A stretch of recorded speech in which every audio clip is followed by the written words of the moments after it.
Welcome back. Welcome back. We are here at Pregame on Rafiq on the Playmaker Podcast Network. Before we start, remember to like and subscribe. It helps me out so much. Got a special guest today. It is my mother and her friend, Miss Denise. This episode is very special to me because my mom was talking about she wanted to write a book, she wanted to get published about her life with drug use. And I started doing a podcast with Reg. Shout out to my man Reg, the producer, the owner of the Playmaker podcast. And she came about it, and I was like, you might as well do a podcast with me, and I interview and talk about it. So this episode's purpose is to raise awareness on drug use and to show you that no matter where you are in that, or if you know a friend, that there's a way out. And my mother is her own testimony right here. So with no further ado, my mother, Linda Clark. You want to introduce yourself? Anything more? I'm a grateful recovering addict called Linda. Um, this is a friend of mine who I met through my process. When I went into my last treatment, she admitted me. I'm from Newark. I have my one son, and through all my years of drug using, I did accomplish some milestones. I found my career in nursing. I got married. I had my son, but drugs was always a part of my story. So I came from I had two parents in the household. It was me and my brother. I had everything I needed and more than I wanted. They both worked, and it wasn't until I think when I got to high school that I found this thing called drugs, which I thought was some new stuff. Mm-hmm. And I went from being like an AB student to cutting classes, and sitting in the lunchroom playing cards just so we could. So, but I can clearly remember I was 14 when I tried my first drug, which happened to be alcohol. We paid some adults. They brought us a big bottle of Coke 45. We drank it, and I promptly threw up my spaghetti dinner. And then it just progressed. It came to acid, the pills, and somewhere towards in high school, I was introduced with heroin with these friends, and it was never a problem. We just thought we were partying, and I don't know. I guess the people I was with, that's what we did. We did drugs, but like I said, in the same time, I was still doing what I went. I went to college. I began my nursing career. So they always say that it progresses, and I think my path was harder because I was that intellectual addict. I thought I was better than because I didn't shoot drugs. So that's a junkie, So I believe that I had to go through what I went through to truly understand that this is an addiction. Yeah. So there were horror stories along the way. I've been in situations where I didn't know if I would come out alive. Always playing tough, the street girl from Newark, going over New York. So I'm just going to fast forward a little bit to how Miss Denise came into my life. So, you start realizing that maybe this is not what I want to do. Because now you're getting consequences. I lost many jobs, no call, no show. Once the lady, I was asleep for 4 hours, and they made me leave the building at 4 o'clock in the morning. And it was just a real nightmare.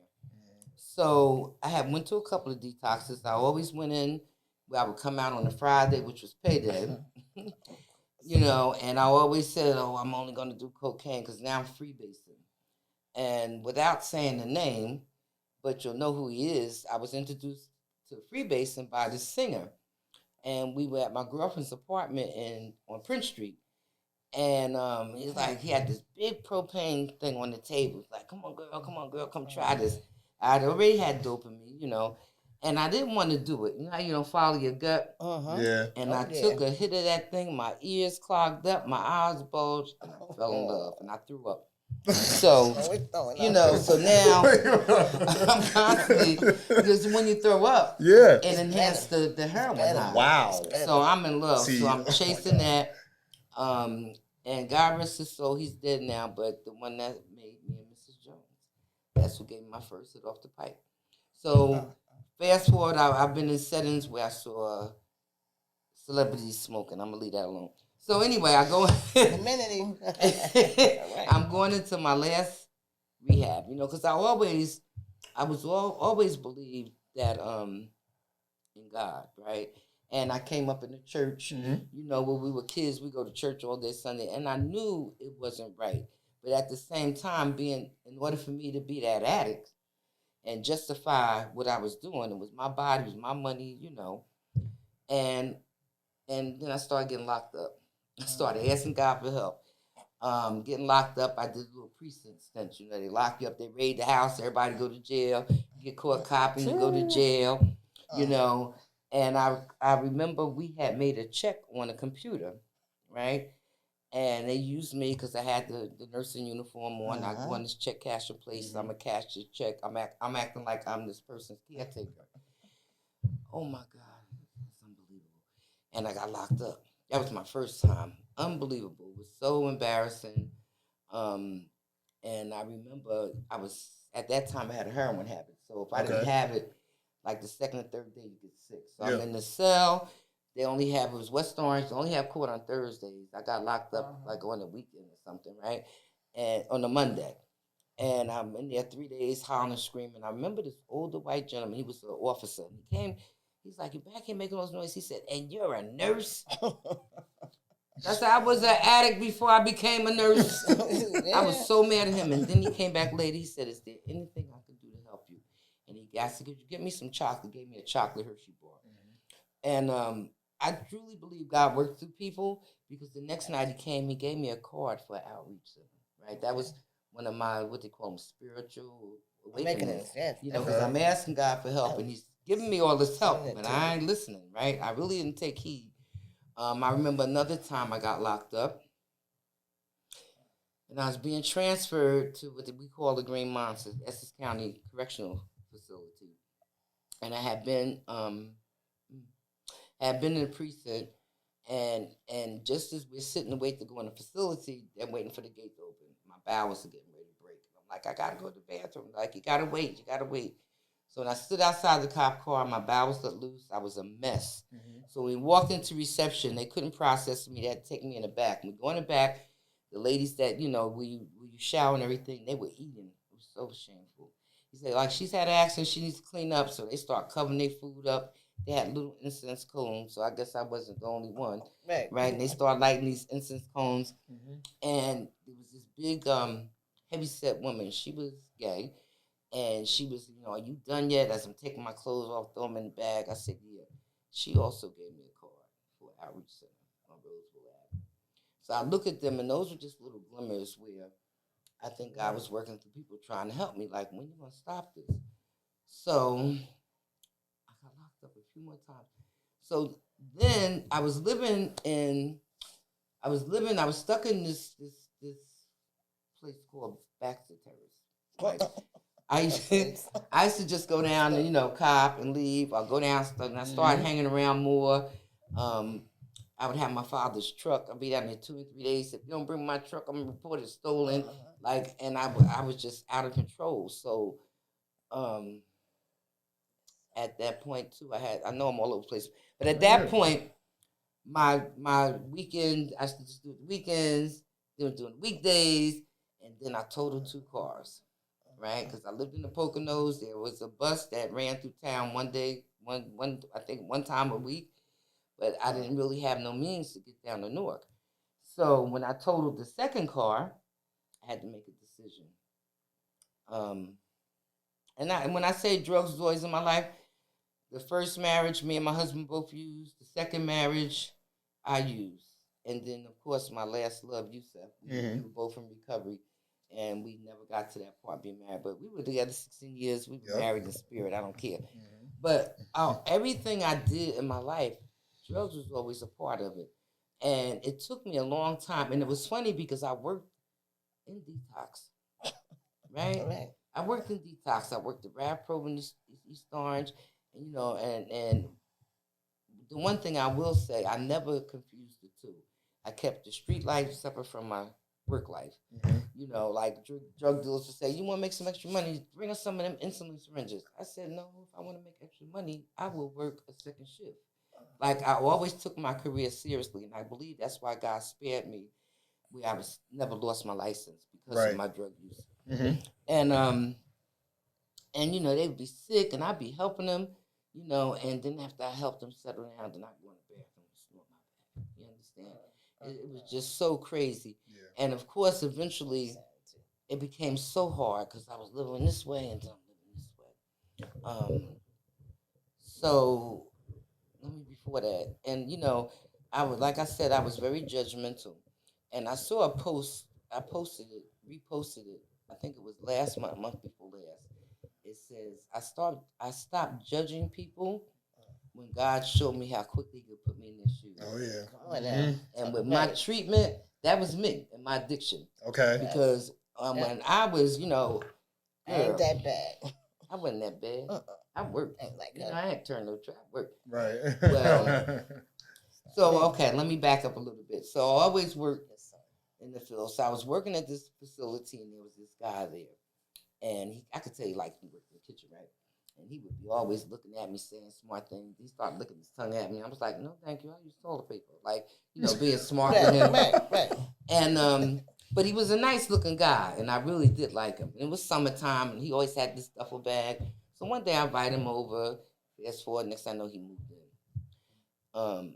And we both were using it. He had told me he was trying to stop because now I find out he's homeless. That's why he don't go to his parents. And I had already, because of me wanting to stop, I would go to NA.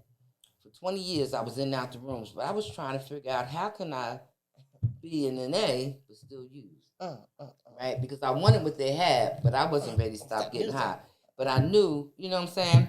So you were going to the meetings. I was going to meetings. And they talking about, you know, you need to be clean and clean. Faking it. You're still using faking it, because I ain't that bad. And at that time, that was like the late 80s. Okay. The late 80s. A lot of the meeting places, they were right across the street from where they sold drugs. So I would either cop, and I would feel so guilty because they tell you in the meetings, you know, if you have drugs on your person, we suggest you take them out. You're welcome. They're not. I'll be sitting there right in my pocket. Right? That damn addiction, let me tell you, it will, you know, people, and I was real judgmental. And I, like I said, I had to go through what I went through because I found out that I was no better than, but I was no worse than, right? And I forget what I was saying. No, you were talking about, okay, you were going back. You were talking about how you were going to the NA meetings. I would, yeah. So I would, you know, so I knew a little bit. Like, and then my brother, God rest his soul, my brother had finally got clean. And he was still living with me in the active house. And I remember we would try to hide stuff. So the guy that I met in the nursing home that moved in, that was your father, Eddie. That's your biological father, Eddie. Yeah, Eddie. Okay. Right? So, and in truth, I was like, well, I don't know if we should be together because, you know, you say you want to stop getting high. I ain't ready to stop getting high. You know, I don't want, you know, always be honest. They always tell me that I don't need to be in the game because I was too damn honest, right? Yeah.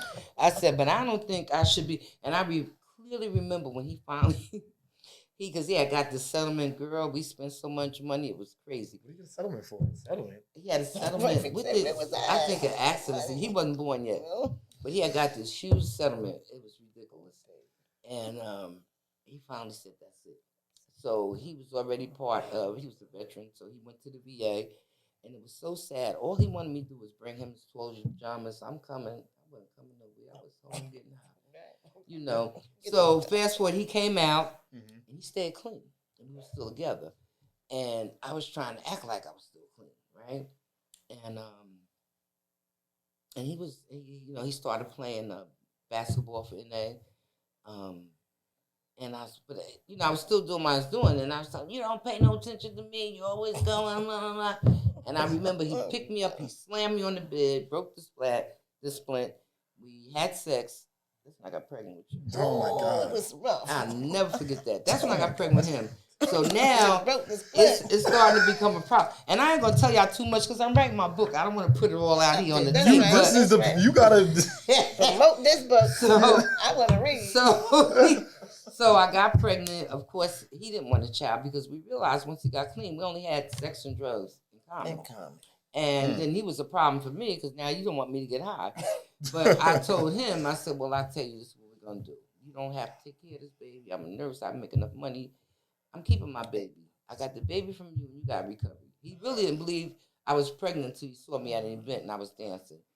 But we worked that out and, you know, all that. So it's so crazy. Oh, my God. It's just, and you know what? After I got clean, it's just so much. When I look back, I said, I can't believe I went through all that. How many years clean are you? Let them know. Oh, if God let me live, October the 6th, I have 18. 18 years? But that's nothing. That's a drop in the bucket because I used for 30 years. You know what I'm saying? So all I really look at is just for the day. That's right. Right?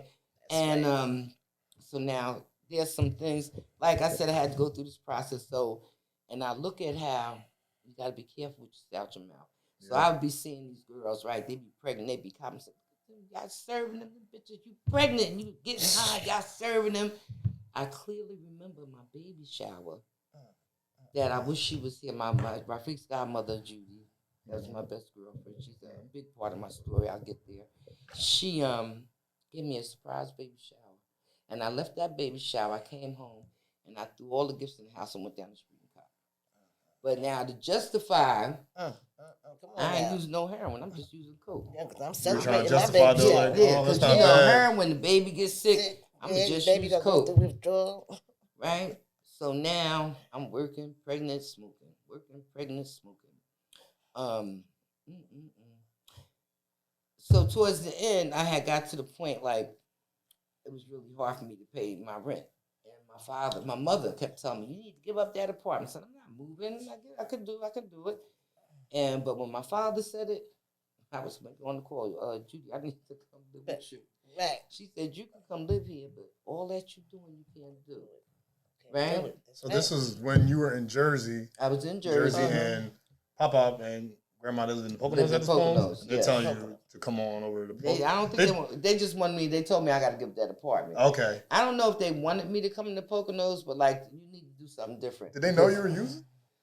In a way, like, but it was hard for them to accept because by then Robbie had got clean, and then I was so slick, you know, and God forgive me. You know, I would call my mother and my father, listen, because the landlord was a piece of shit. The landlord ain't paid the water bill. I need $400. And my father would bring it to me. I got him sitting outside because I want to turn the water on in the house, see that the water on. Right. So, Mommy had an idea. Mm-hmm. Towards the end, she did, because I would tell her, I said, look, Mommy, I messed some money up. I owe somebody. Oh, girl. Kill me. Girl. Yeah, I get it. You know, and it's sad because you lose all your social skills, right? And you start living on animal level. Like, so it don't, like, you just numb to me. Like, there's no shame. You know, I'm doing what I got to do. I ain't hurting you. Right. You know, what you worried about? Yeah. So that was hard for me, but, and I would make my doctor's appointments. I'm sure I didn't gain much weight, but I remember when I went to Judy, I thank God for her because she said, you can't come here and do what you're doing. Yeah. So I moved in her the beginning of my 8th month. I stopped using. But fast forward, when you were born, the doctor came to me and said, did you ever use any drugs? I'm like, drugs?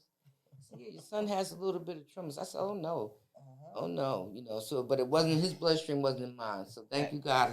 I was safe from diapers. And then my roommate, she had diapers in her life because she was still smoking when she went into labor. And they had to go, and I'm sitting there like, thank you. So I'm thinking you escaped. You ain't go through the tremors and all, you know, the withdrawals and all that. Yeah, I know what you mean. Yeah. However, when he got to be, it had to be 2nd or 3rd, they start teaching you to read. And I'm reading with you, and you couldn't remember the word "the," like cognitively. Yeah. And I also remember because, like I said, I made sure you went to Cub Scouts. I was living that double life. Yeah, I remember. I don't think we understand. So we were during this time. We're going to Jersey every day, and I'm confused why we're going to Jersey every day. We're going to what is it? The Baxter Project? Baxter BT. And there was Lady Miss Wendy. We staying with Miss Wendy. And I just remember, and it's crazy because I talk about this all the time. You see mothers out there that don't get their kids to school on time, always late because they got this other life. I had perfect attendance. Right. I had perfect attendance. I did not miss a day of school, and I was always there. If we went to Jersey that night, we'd be waking up early in the morning to either get there or we went home extra late. I remember that vividly. Yeah. So it's like I said, you got your own testimony. Like, not to cut you off, but yeah, I remember it was vividly like. So you were saying that I was struggling to read and right. So you had trouble reading, And I remember from because I was blessed that my mother, because when after I had you, I came out of the hospital, got right in the car, went to the Poconos. So you knew nothing about Jersey other than that you were born in Jersey, right? But I was there every day, yeah. And I would pick him up from school. As soon as he see the car going towards 80, we going to Jersey. Don't worry, Rafiq, we want to get some candy. McDonald's. Oh, that's what McDonald's. And sometimes he did his homework in the car. It was horrible. But anyway, but I remember when you went to pre-K, daycare, and I remember when I would go to because I was on point with that because that was my son. I loved him, but I didn't love him enough to stop using him, right? And I remember the teacher telling me once, she said, whenever he has free time, he never goes to books. He always plays with the toys and always does this. So I realized, I said, I got to get you tutored. And I had him tutored. And I think when you got to the 4th or 5th grade, you were at your level. And I don't know if you remember when even fast forward more, when you came to see me when I got that last time I got clean, you were 14. And I had to sit you down and tell you that you weren't stupid. It was because I used cocaine with you when I was pregnant. I don't remember. I remember coming to you that day. I was talking. Yeah. I said because I didn't want you to think that you were stupid because he had to be tutored. So I had a lot of what we call, I guess, nevers. I never. But and and your godmother Judy. So I stayed with her. And, then we moved to the Poconos. So now, I can drive 80 blindfolded. Like he said every day, he's not lying.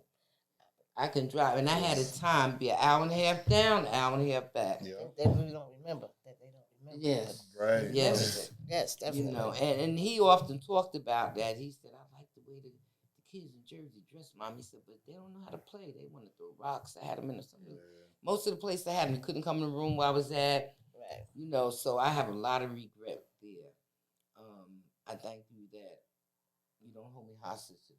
That's some people, kids, they do. Definitely. Right? They do because like I said, you were vividly in my life. I don't think you understand. You were vividly there. It's not like you were gone for 2-3 years when I was young and I'm confused. It was more about like I was seeing you because we get into it. We talk about Kenny. That was the best. That's my savior. I think that's everybody's. Yeah. You especially. He just came in. That was my second husband. I met him when I moved to the Poconos. He was at this detox where I worked at. We were the only 2 black people there. So naturally, everybody was putting us together, right? Of course. He took me to my first AA meeting in the Poconos. And he had a year clean. I proceeded to make him think I had one clean. Of course. And let me tell you, he's a guy. He was definitely sent from God. I always loved that man. I remember when I met him, he only had one white patch of hair. When I left, his whole head was white. Everything's great now. I tell you, everything's great now. Just snow. That man. That's salt and pepper. I put that man through hell. And when I remember I didn't have a license. He used to let me borrow his car. And I would leave, go to Jersey 2-3 days. I got the bad car. I'm coming. You put that thing on. I'm coming. And he kind of, I remember, after, I remember coming because I would leave and then I would come. Crazy. And I remember being in Jersey. I had been there all day, spent up all my money. And it was crazy. He kind of knew because I would give him the money. I get paid, give him the money, tell him what to do, and I'm heading to Jersey. And girl, he knew. He already knew. Right? Then I'm coming. So I remember this one time I came back to get the money. He had it. He was so angry. And see, he was, I always dealt with street guys, right? And Kenny was just that laid back. If you want to call him a nerd, you can call him that, but he was just straight up. He did everything the way he's supposed to do. Even when well, that's his story. I ain't going to tell that. But he was, so I always figured I just need to make me a guy that ain't in the streets. Then I can stop using. You know what I'm saying? And when I tell you this man, he was so articulate. And just, he was from New York. He'd take me to go get my hair done, right? We would be there before the lady opened up. He was about on time, right? On time. He was all that. And I remember I came in this one day, and he was filming because I had his car, and he wanted to argue. I didn't want to talk, and so he just let me have it. He said, "You just relentless." He said, "All I wanted was the house with the picket It's like you just relentless. And I'm sitting there, and I wanted to laugh because when he said the way he said relentless, I'm sitting. I was terrible. So I was getting ready to leave, and Rafiq had homework. I stopped to help Rafiq with his homework. How about when I got back to Jersey? That say they had raided the house and locked everybody. So I look at them little blessings. That's right. They had locked everybody up. Wait, it was Wendy's house? No, it wasn't Wendy's. Oh, I was about to say, that's crazy. Tracy. Everybody had got locked up. Dang, Tracy. Dang, crazy. And listen. So you started. So you met. So I you was were using through all your marriages, and then you met Kenny. You guys got married. Yeah, that was my second marriage. That was your second marriage. And that didn't save me. I just knew.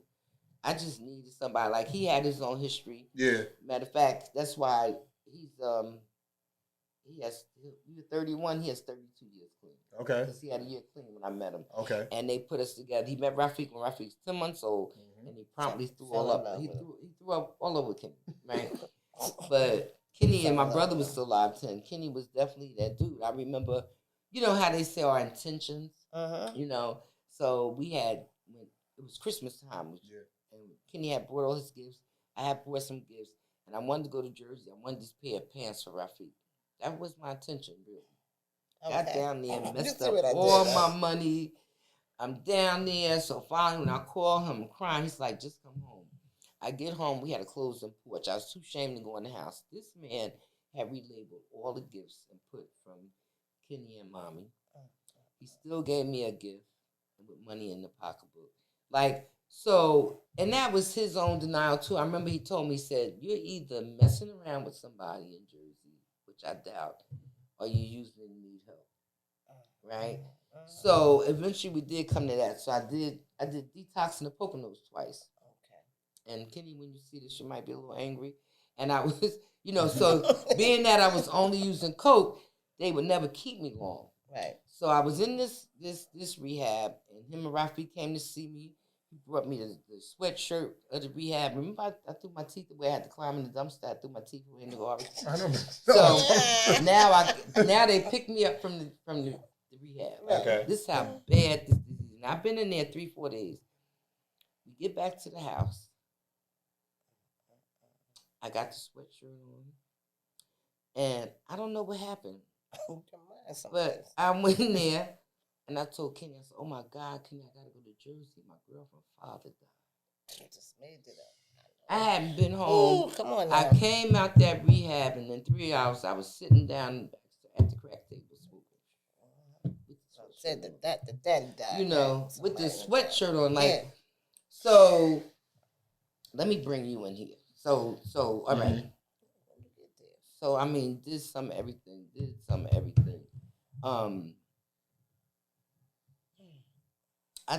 That's why I know cigar, right? Yeah. I don't take any credit for it. It had nothing to do with my education.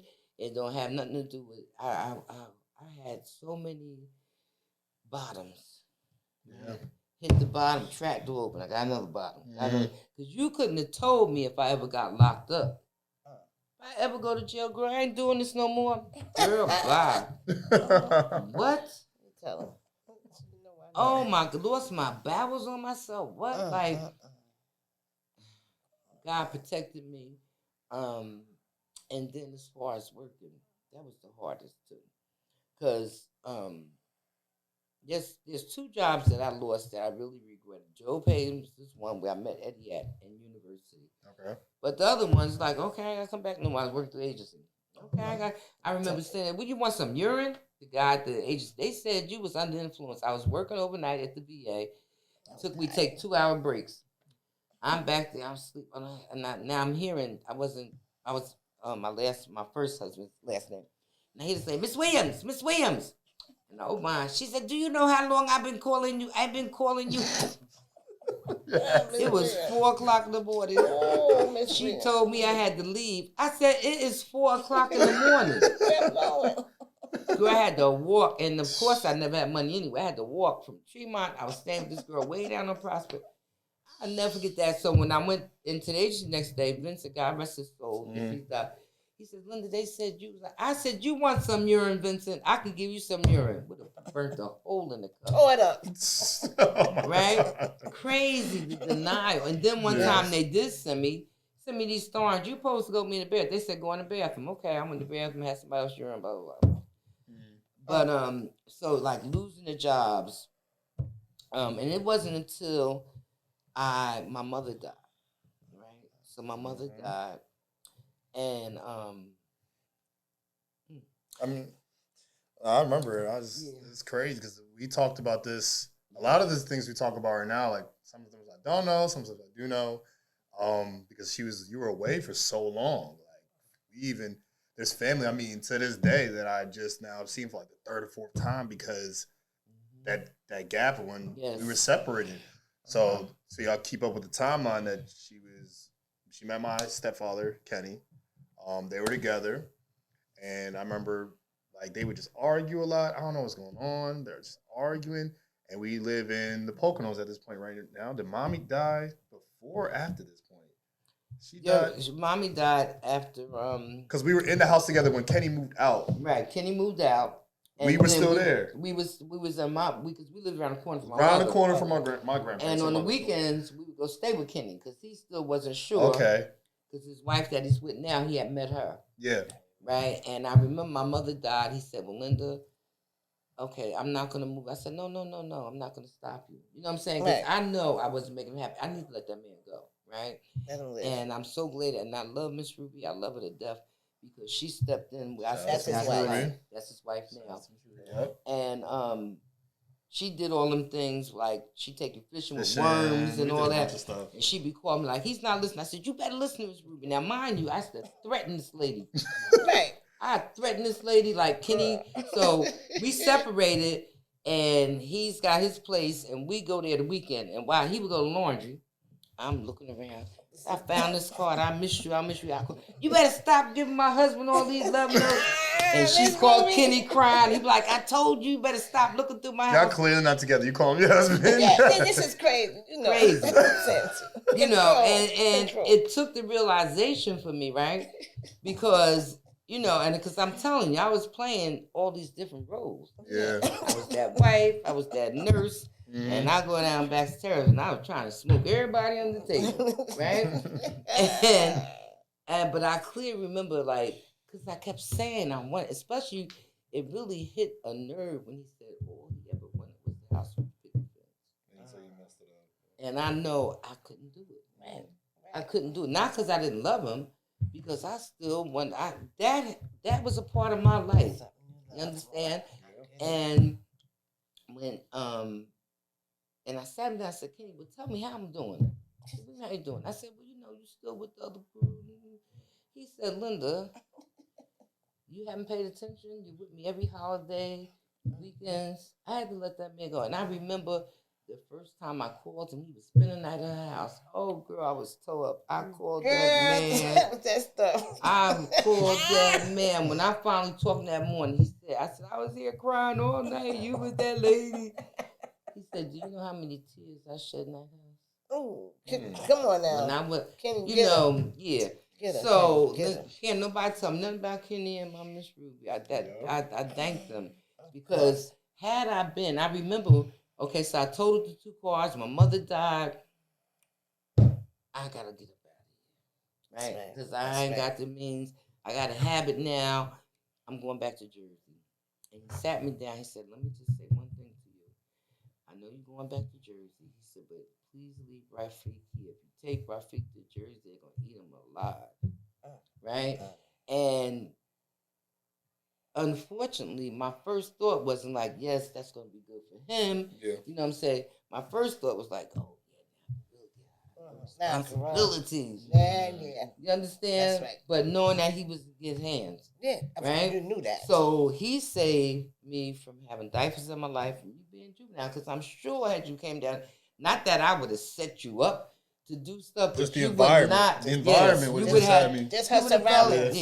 Yeah, you would have fell into that environment. Especially when I was young. Yes. And he was impressed, the sneakers and all that. Yeah. You know, girl, I thank God. Man, I thank God. So, and just to say, I was I was full time, doing both. But then when he was after my mother died, and look how sad this is me and Yusef share that same history, where his mother died suddenly. He was in the bathroom getting high. My mother died. My mother had been sick, right? She had aortic dissection. She had emergency surgery 2 years in a row. She had this bad heart, and I was taking care of my mother. And this week she kept telling me she wanted to go get her nails done. I'm like, Mom, I'm gonna get your nails done. I'm gonna take you. So this one particular, I did my regular routine. Rafiq had a little rash in his head, and somebody said something about impetigo. I don't know whoever said it, but it wasn't what it was. So I dropped Rafiq off at school, did my daily because I was working 3 to 11. I went down to Newark. I got back about 11, and prior to that, I had taken my mother because she was so depressed. All she did was sit in the recliner, and I wanted her to go to a daycare. So I took her to this doctor and to see whether she was well enough, would it be all right for her to go? And that's when I found out that she said she had coughed up a little blood. And me and the doctor, she's just like, what are you talking about? He said, well, you were literally drowning your own blood, Right. So I found out she was kind of sick like that. So he was sending a nurse to the house to see if she can go. Right. So I'm doing this run. I get back to Jersey, and we don't have them no more. I had on what do you call that shit when they leave a voicemail? Machine. We had the voice machine. I see it blinking, right? Right. And it's the messages. School. Messages. Yes. I see it's the school saying I need to come pick Rafiq up. So I said, so now I call the school. They're like, no, your father has to. I call my father, and my father says, come around here. He hangs up the phone. Now usually I'd be smoking, and I go around there before I have to go to work. But something just told me go around there. I had this big plate of cocaine. I left everything there. I drive around the corner. I see my father stand up. He's just looking up in the sky. I'm like, what's going on? He's like, go in the house. And I see this strange car in the driveway. We had a circular driveway. And as I'm going up the stairs, this woman opens this door, this white woman. And she's like, oh, no, no, no. I said, get out my way. Right. I'm coming in. And I go upstairs, and my mother's dead in the chair. She had literally, she had an aneurysm chest rupture. She had all these gobs of tissue that was full of blood. And her mouth was all red, and I knew I can't touch her. So I kept saying, I wanted to wipe her mouth, right? And I'm crying. So what happened when my father picked Rafiq up, he always told Rafiq, because my mother never came down, whenever you come, always go upstairs and speak to grandma. So we went up there, and he saw her like that. So as my father came in the house, Rafiq's coming down the stairs crying. He's like, what's the matter? He's something's wrong with grandma. So my father pushed, she fell. So there she was. Now look at this nonsense. Now I'm there, I'm crying. God bless that nurse. She had the he rode in the ambulance with the EMTs because we lived up in Poconos, all to go down and show the coroner how to get to the house. So that was good. She got him away from the house, and I'm at there and I'm crying at my mother's feet. I had called Kenny, and I called somebody else, and now Kenny's coming home. Oh shit! I got a plate of cocaine at the house and the pipe, everything in the bedroom one table. So I started telling him, I said, "Listen, Dad, I'll be right back. I left a pot on the stove." He just want me to go. No, I got it. You know what I'm saying? Couldn't even grieve my mother. Drugs was involved, right? So I think that's enough. So let me go to the end because I'm gonna make it emotional. So that's I remember, and I remember one time too. Now I'm moving into, and that was my God when you can't say nothing. I went down and give a damn. That was what I call her my dude. And I'm moving in Wendy's house. My father's down. I'm putting shit through the window, and he pulled off, and he said he pulled, just start crying, right? And that hurt it. So I was living in this house. I was paying $250 a week to share a room. Oh, I was in a hotel. I was a Carlton Hotel girl. The only person working in it was a welfare hotel. I'm the only person working in the hotel. Running through there, that was madness, Oh, I'm just only staying here because he needs to get a job. Wait, he was strong arm robbery. He never worked a day. He needs to get it. Wait, who's this? This was Bebe. Oh, Bebe? Yeah. Bebe. He's bald, right? Then he look LL Cool J? Yeah, the knot on his head. He got LL Cool J. Yeah, he was LL Cool J, but he wasn't LL Cool J. Not at all. And so I used to threaten Kenny. You better not have that woman around my son, right? So now I'm that baby, so I'm like, okay, you can bring her. She can meet him now. You know what I'm saying? Just crazy. Right. This is insane. And I remember when he told me, he said, if you leave Rafiq with me, I promise whenever you want to see him, I bring him to see you. Bring him to see you. And he kept that promise. That's excellent. Rafiq would come down to that damn welfare hotel, run around with the rest of the kids to the hotel. All the baby kids, he was right there. And I remember going out to finally, I said, well, bring Miss Ruby with me. No, I said, I ain't going to do nothing to her. Just bring her. And when he came, he said, I said, where Miss Ruby? He said, she in the car. And I went to the driver's side, opened the door, and I said, and she jumped. I said, no, Miss Ruby, I'm sorry. You know I got sick. I know this crazy. I said, I'm so, but I thanked her right then, like, thank you so much. You know what I'm saying? I really appreciate her. Yeah. And when she would say you listen, I would call up and I'm going to come up there. If you don't listen to Miss Ruby. Ain't no butt up right now. I said, you lucky you got two mothers and two fathers. I'll tell you that. Christmas was lit, holidays were lit, birthdays were lit. Yes, everything was good, right? No, but I remember because they were like, I just remember you guys fighting. I don't remember the conversation. You tell me why you guys were separating, but then I remember Miss Ruby coming in and like you said, I wouldn't listen to her. I was just so angry. I wanted to see you. You know, you want your family back. I didn't even know. It was just young. And I get that. And she was another adult trying to tell me what to do. Another woman. And at the time, I'm going through whatever traumas I'm going through. At this time, I'm taking them out on her. I'm not so selfish. I'm so selfish. I'm not even thinking what he's going through. Yeah. And man, because even, like I said, my dad, Kenny, we were talking about, I remember one day I wasn't listening to Miss Ruby, and she was calling him, and she was complaining, and there were two incidents where I was like, I really got to start relaxing because I'm about to mess up. He gave that same thing to you a little differently, but he ran at me. He was running at me in the house, and I just was stumbling. I felt that he jumped over the top and said, "Yo, you need to start listening." Like he never put his hands on me. Never. Right. He never. But after that day, but that face, that day, I know that face. I got that face. Like if he would have killed you. It was that time, and then the other time was Miss Ruby sat me down and she was telling me like, "Yo, you need to start listening because I'm really about to stop dealing with your dad because of you." Wow. Yeah, she said. I remember her sitting me down and telling me. And at this point, I don't know what was really going on with you for real. I don't understand how good I got it right now. Yeah, right. You know what I mean? Like they were making sure I was getting to school. They everything. Stepped right in them shoes. Because I was out his life from the time he was 7 till he was 14. That was 7 years. And he's so resilient. I would call oh my God, I would call my son, Rafiq, I'm coming. Mm-hmm. Rafiq, just hold on, Mom, I'm going to get an apartment. And you're like, it's okay, Mommy, it's okay, Mommy. I apologize. I've always already apologized. Look where you are. Look. Yeah, but that's rough, man. And I thank God because you're resilient. You know what I'm saying? You found Mommy did. My brother died. You went through that.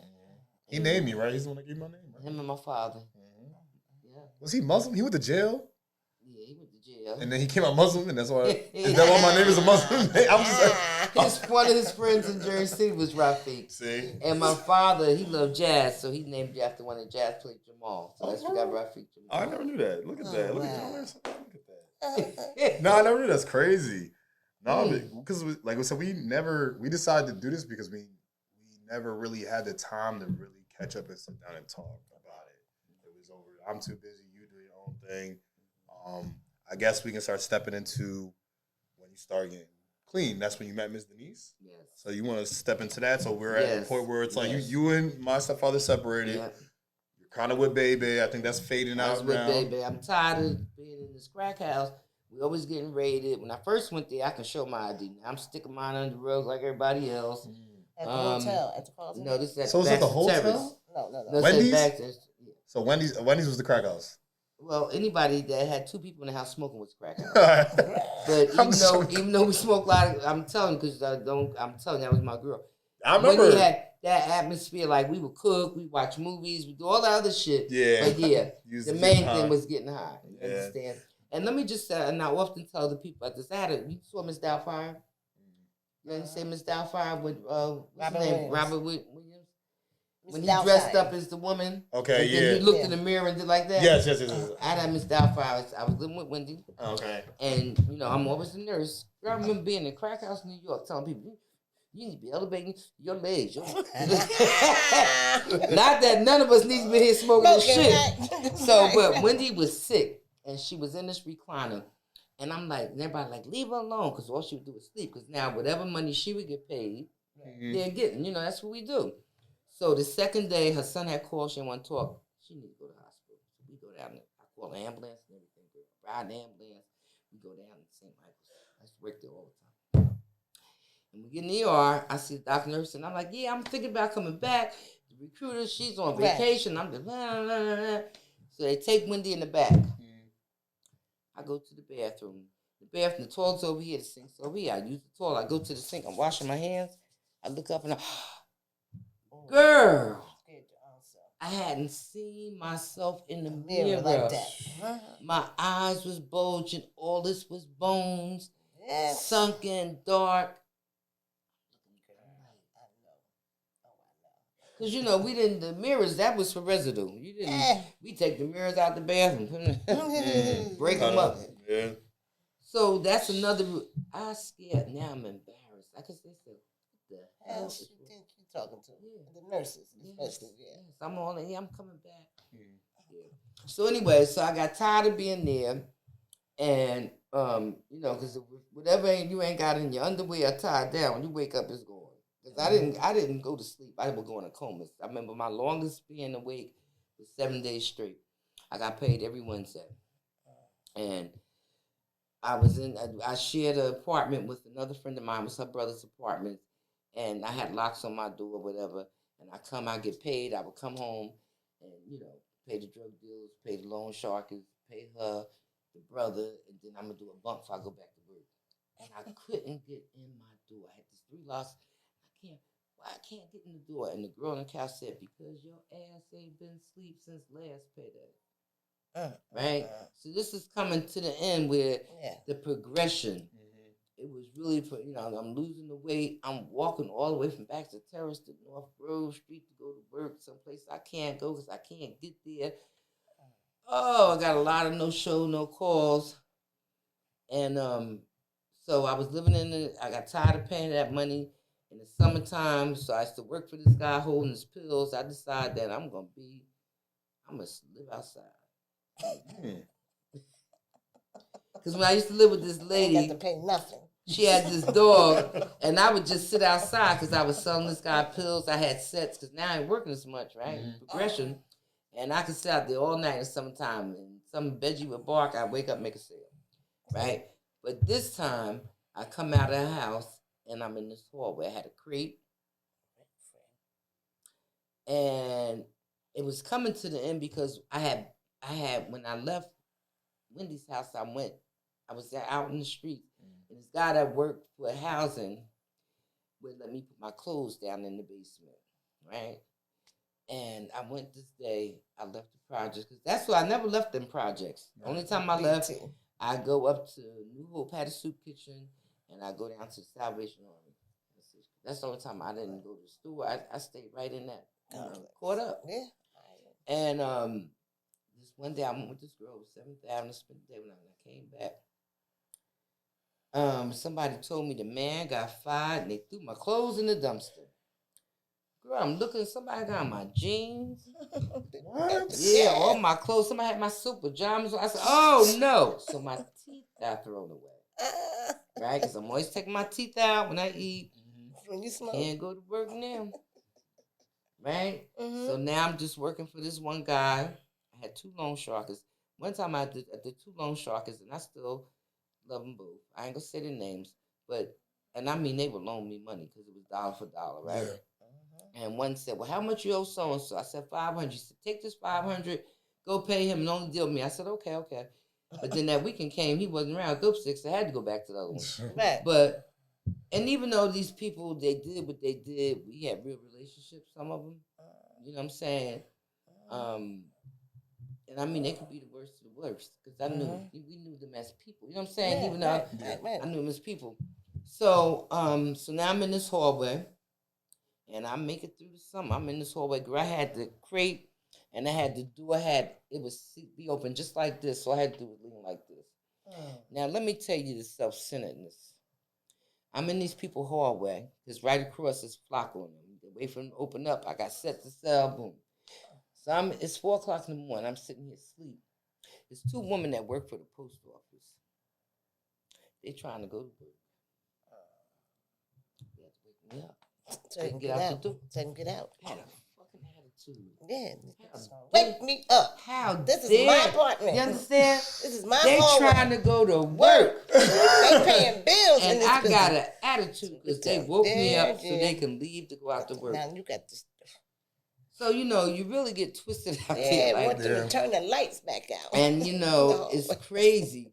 So, anyway, fast forward, I remember this guy I used to mess with. He used to come to my cousin's house. He was the coke supplier. And we had a real freaky relationship. I mean, coke and sex, you can imagine, right? That's what to do. And I remember I got pregnant in my tube. Rafiq's like, oh, yes. I got pregnant in my tube. When first I was pregnant, I was like, I can't have this baby. He's going to be in jail. I can't do jail. I ain't having this baby, but I was afraid to have an abortion, so it was in my tube. But we were still friends, right? And I'm sitting out there, and summer's going now, so now it's a little chilly, So, and he kept saying, he walked past, Linda, what you gonna do? What you gonna do, Linda? I'm like, what you talking about? I'm going detox. And one day he came. Oh, and I did some detoxes. Like I told you, I did some detox. I did about 3 or 4 detoxes, and I did about 2 or 3 inpatients, but they weren't long. You go in, and if you ain't had no dope in you, 3 or 4 days you out. And I'd come home and do the same old nonsense. So he came one day and he had a brown paper bag, because I'm telling you, I'm living in this hallway. I'm saying, I got 1 pair of pants, girl. And he gave me a brown bag. And I looked at this brown bag. It was the green sweatsuit, undershirt, some socks. And that was getting my price. So I went up here, right where I ate at the soup kitchen, New Hope. It was New Hope Church, across the street. They had this big warehouse, and they had a substance abuse program. They were sending detox to Bergen region. It's now known as New Bridge. They had sent me twice. So I'm going to try it one more time. And I messed around and missed the van that morning. So now I go back, and they're like, well, go down to the Y. Give me a voucher or something. Girl, I go down to the Y. It was horrible. The room I'm with, the girl on the floor, she all high. And I'm dope sick. All I do is sleep, and I'm dope sick. I get on the top bunk.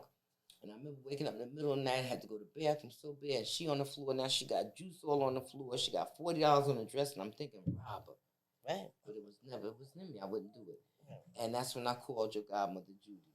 I said, Judy, I need somewhere to stay. I said, please, I'm trying to go to detox. I'm so tired. I'm down in this place, and I'm crowded. And she lived way on South Harrison. She said, you got to get here. I don't want to say, but I think I walked up there that night. And I used to walk. I could walk. Yeah. I remember walking up South Harrison Street, and I was living on 17th Street 2 and 3 times that night, because the girl was giving me credit. So, I walked. Yeah. I believe I walked there. And I got there. So now, I've always been very honest with her. And I explained to her, I said, listen, in the morning, I'm going to need $10. I said, because I got a dope habit, and I'm going to be sick. And she tells me this day, she says, I didn't think you were coming back. She gave me $10. I walked down to Orange Park, down to the Orange Projects. I forget the name of them. I haven't been there years, and I sat down on this bench, and the girl came over. She's like, what you looking for, Ma? I said, let me tell you something. I said, I'm sick. I said, I'm going to detox Monday. Do not take and beat me. Bring my shit. She said, I got you. And she went, she gave it to me. I went back, and I often would say, you know how you be so dope sick, right?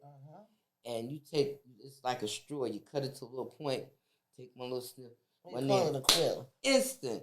It's too much power in this bag. Instant gratification. You feel better. I went back, I cleaned through the whole apartment. Girl, I was scrubbing and mopping it. And we stayed up all night. That's crazy. The next night, she gave me the next day, Sunday, she gave me another $10, and I saved half the bag because I knew I got to go to detox. I got to go in the morning, Monday. And I get down there, and one of my friends, I I really can't remember her name, but it was one of my friends, and she had $8, and she's like, "Did you do something already?" I said, "Yeah, I just did my hair for back." I said, "Come on, we're going to practice." We went to every drug dealer. Nobody had no dope that Sunday morning. So we got on the van. We went. We stayed 5 days. We came home. She still had $8. So Miss Denise worked this straight now. Okay. And she didn't know me from a can of paint. I mean, you better get here by 12 o'clock. If you ain't here by 12 o'clock, I'm giving you a better way. And I'm like, I can't wait to see her. Like, how you trying to get somebody come to treat me so damn mean? Right? And we got up that van. She went in back to terrace. I walked a long way because I knew if I went in, I would never come out in the project. So I get there. I'm exhausted. Now I done stole the blanket, the white blanket from the detox. I got that in the pillowcase. I only had the one pair of pants on my behind. I think I might have had one pair of underwear. I don't know. And I get to this place. They tell me I walked into the wall because they give you, it's a box on, but it's pill form, right? And I'm kind of loopy. So they take me in there and I meet the Steve. That's right. That would be me. So she doing intake and name, this and that. So this girl is packing her stuff. I think it was a woo, whoever it was. She getting ready to go to the halfway house. I said, the halfway house? I said, well, how long is the program, Miss Denise? What did you say? I told you. It's a year to 18 months. And what did you say? A year? A year? And what did I say? She leaned close to me and said, bitch, how long you been getting high with your old ass? So I'm sitting there, right? I was 14. I was 52. I said 38 years. It hit me like a ton of bricks. Get your mind right. 38 freaking years. And that was the part that started my process where I said, God, oh my.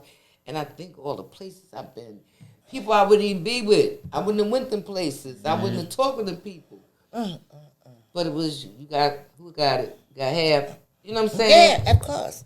My whole world. And then the depression. I remember, oh my God, my baby. I always wanted a baby. I had a miscarriage with my first husband. And then I had the tubal with my friend out there. And I used to always say, you was my miracle baby. Yeah. I ain't no miracle baby. My name Rafiq. And not Rafiki, because that's the monkey in Jungle and Lion King. They used to kill me in elementary school. They did. They used to always say that. Rafiki. Oh my God. Girl. Linda Clark. Listen.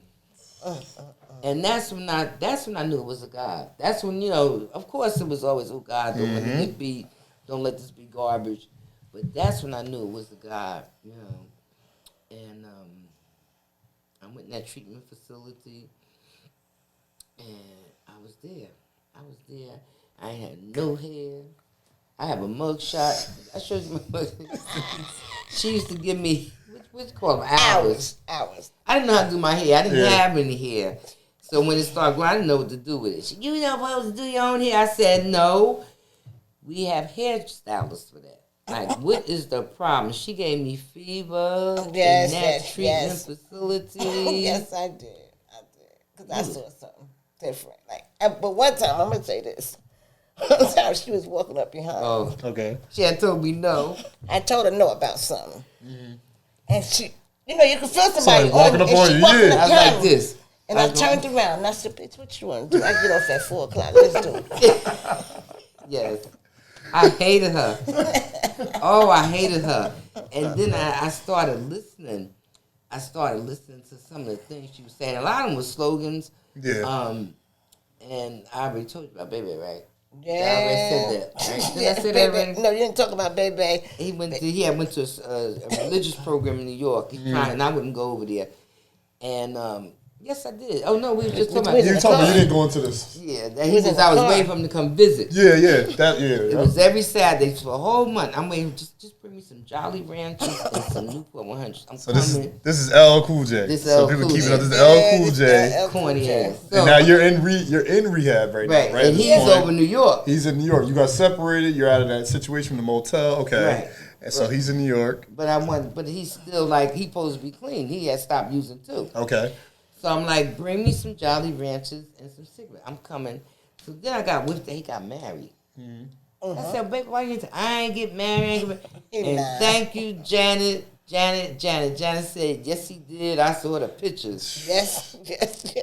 So I went to Miss Denise. I said, look, Miss Denise, I'm not mandated in this program. I'm leaving. But I need to leave. She said, leave, where you going? I said, I'm just going to run over to New York. I have to go see this guy. I'm going to smack him in his lying fucking mouth. And I'm coming back. She said, no, you can't leave. I said, what do you mean? I'm not mandated. She said, listen. Clark. Tell me what you tell me? Go sit your ass down. Get your mind right. What's wrong with you? You going to smack this man. Just for him to stay with his wife? Yes! Just because he lied to me, right? Because I'm the principal, right? Too old. Too old for all this shit now. But what did you tell me to do? What did you think was going to happen? What did I tell you? God damn it. She told me, said, my brain is... stay here behind here. Said, you're going to see him in the future. Oh, yeah. That's right. And you're going to be driving your car. You're going to ride by this joker. I ain't say joker. I said, you ride by this motherfucker, nigga. You say... Papa, where you going? He gonna tell you, I ain't going that way. He gonna ask you for a ride. I ain't going that way. You ain't going that way. You ain't going that way. You ain't going that way. Yes. Then it's another one. Nate with 08. Oh, shut up. I gotta tell you about Nate with 08. Nate with fell 08? in love. I had a pen pal. I fell in love on changed paper. her mind. So he's in jail. He changed her mind Been on in paper. jail. Jokers tend to do that. Why was he in jail? Do you know that? Or you didn't care at this He point? killed the guy that molested his baby when she was so many months. And I had no... And he was coming out in 2008. Don't hate, because I'm going to wait And for I Nate. said, Nate in 08. Mr. Denise said, girl, as soon as your feet hit the pavement, you going to be looking for... I said, honey, because I know I'm me, gonna honey. wait for Nate. Nate getting out. I'm going to be here for Nate. That was so crazy. When Nate was what Nate was a little bitty old man. Yeah, he was a Said, little... Mr. Denise, what I'm gonna do? This a little bitty old man. I'm gonna send you the picture. He was so nice though. He got me through. Oh my God. He got me through my treatment. Like I would write him and stuff like that. And then I met my heart used to, baby, let me tell you. Now this was my first relationship. Guess what? Neither one of us getting high. Neither one of us getting high. How old are you at this point when this happens? When you first met? Why is you telling me that? 50. 50. I had to be 53, 54. Yeah, around there, right? Yeah. Because you had finished my part. And you went to re-entry. Right. Right. I met him, I was in the halfway house. Okay. And me and this girl was going with his cousin, and that's how I met him through his cousin, Thomas. And, you know, I just really wanted companionship. It wasn't even about the sex. Because you said, that's what you're going to be looking at. I just want companionship. And we met, and I told him right from the door, I said, listen, I don't really know why I'm doing this. I said, because I'm in love with somebody who's coming home. That was Nate. Love with Nate. That was Nate, boy. Nate. This was Nate had a mean 2006. pen game. Y'all know Nate game was Yeah, so mean on pen. I still have a beautiful picture. He sent me a picture and all that stuff. So this was 2006. I met him. Okay. And so we went out a couple of times, and about that, I think that next month, he's like, listen, tell that guy you ain't coming to see him. No, Tell Nate you won't be there when you get out of jail. Like, what? Cornbread. Yeah. But I'm writing my story. Listen, and you know, I never wanted to work with addicts because I know we the worst. Right? We That's the what worst. burnt me out. Yeah, I never wanted to work. I People said, like I'll me. see him in the meeting, but you know, we make plans, God laughs. So I've been in the field. That's right. I worked detox before. I never lost my license, but they did make me not work. I had to do this program called RAMP, Recovery and Monitoring Program for Professional Nurses. Okay. Because this guy, Robert Cullens, who was this nurse in Jersey, was killing people in the hospitals and all that. Yep. And after that, so now we do background checks. We never had to do a background check. So I had renewed my nursing license before I went in treatment, and I had to renew it again after I got out. And so they let me work. I was working like a medical assistant because I had my license. But I was in this program called RAMP, and I often say, and they saved my life, and RAMP saved my career, right? Because when I applied to RAMP, I had like 4 years clean. And so they were saying, yeah, you gotta. When they said, oh, we seen the background check, well, why are you a felon? I told them what I did, and I said, when they see that I got 4 years clean, I ain't have to do no 5 years. They like 5 years. And even though I think it was more about money, it doesn't matter. Right. Because I had 0 years clean working as a nurse. Okay, so that's what they wanted you to really get in. So you got to be safe. You know what I'm saying? Yeah, absolutely. And it's not just for impaired nurses. People that, we had one guy, he cursed the DON out. You know, you got to be a safe nurse. Yeah. And so I'm proud of that accomplishment, that I did complete that. And so now, you know, I feel like I'm getting up there in age. I can't believe I'm still alive. I'm hearing this. It was my mother, my father, and my brother. And I never forget my father. He was the only one that saw me clean. My brother had 8 years clean. Mm-hmm. His blood pressure went out of whack. He had the virus, and his kidneys shut down. But he died with the disease, not from it. He died because, because his kidneys failed. My mother died, but my father, I never forget. I came to see him his Father's Day. And he said, I was like, Dad, I'm sorry, I'm in here. I didn't have nothing. I think I gave him a little card or something. He said, I got the best gift ever. He said, I got my daughter back. I know that was so my father was able to see me clean. I know he. Absolutely. Yeah, he said, I got my daughter back. Absolutely. You know, and it's just, you know, I when I sit sometimes, it's just amazing, like, what I went through. Like, it wasn't me. Everything, right, because of the book. So, you know, it gave some surround things about it, but you can't give everything. Yeah, because even though, you know, like my cousins, we all went to the movies. Me and my brother had $5. They had $1. Right. I was always the black sheep, you know. My aunt go down to 7 with 7 of us. She beat us all, and then we look at our website. They said Linda did her. I say no. Mommy, Linda said didn't get hurt. I would get 2 ass whoopers. It took me a couple of times to learn that. Right. Like, say, yeah, it hurt, you dummy. You know? But, I mean, we moved to Montclair, you know, and we couldn't even appreciate it. You know, they bought their first house. It was in Montclair. And I had a canopy bed. Me and my brother was mad as hell. Buster didn't run on Sunday. Girl, we can't. I turned them girls out of Montclair, had them wearing them window pane stockings and stuff. Hated it. But, you know, when I look back and I look through everything I went through. So that's why, and that's the other thing about Kenny right now. I done totaled 2 cars, right?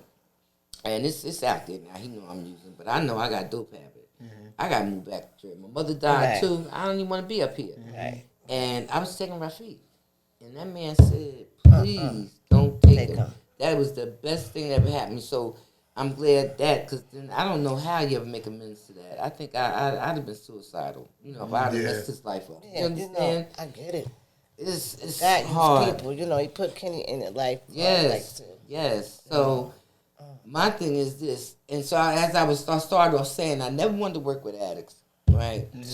And now, let me tell you something. I work in a place where there are at least 10 people that I use with. They still using it. But I still got hope for them. I still pray for them. I still love them. I don't, you know, I don't care. Because, look, somebody prayed for me. Took me 38 years, maybe take some less. You know, but it's just sad that with society, you know, when and I'm going to say this, and everybody knows it, that, you know, drugs used to be criminalized. I remember the narcos coming to my house, and my brother had tracks. They locked you up just to have tracks on your arm. Yeah. But when it hit white America in the suburbs, And you got a card to carry now it's around. a disease. Yeah, now it's a disease. You got You know, a card to carry president's around. wife, she a drunk. Now it's a disease. You know what I'm saying? And I still disagree wholeheartedly with them legalizing marijuana, because I still believe that was the gateway drug. You know, you start marijuana. I don't know. That was the first. But it's about people wanting money. But it don't discriminate. Medical. And it seems like to me the worst of the worst, I'm more drawn to. You know. That's what Like happened. I got a guy, he makes me, I'm so angry. He said, you used to be so nice to me, now you treat me. I said, because I'm tired, you try to kill yourself. You know. But, you know, because I believe there's hope. I remember this guy, he was like, he wasn't a hippie, but I remember him telling, in one of the facilities, and he would come and tell the story, and he said, it took him to get. He got hit by an 18-wheeler, broke damn near every bone in his body. You know, so we all got different paths.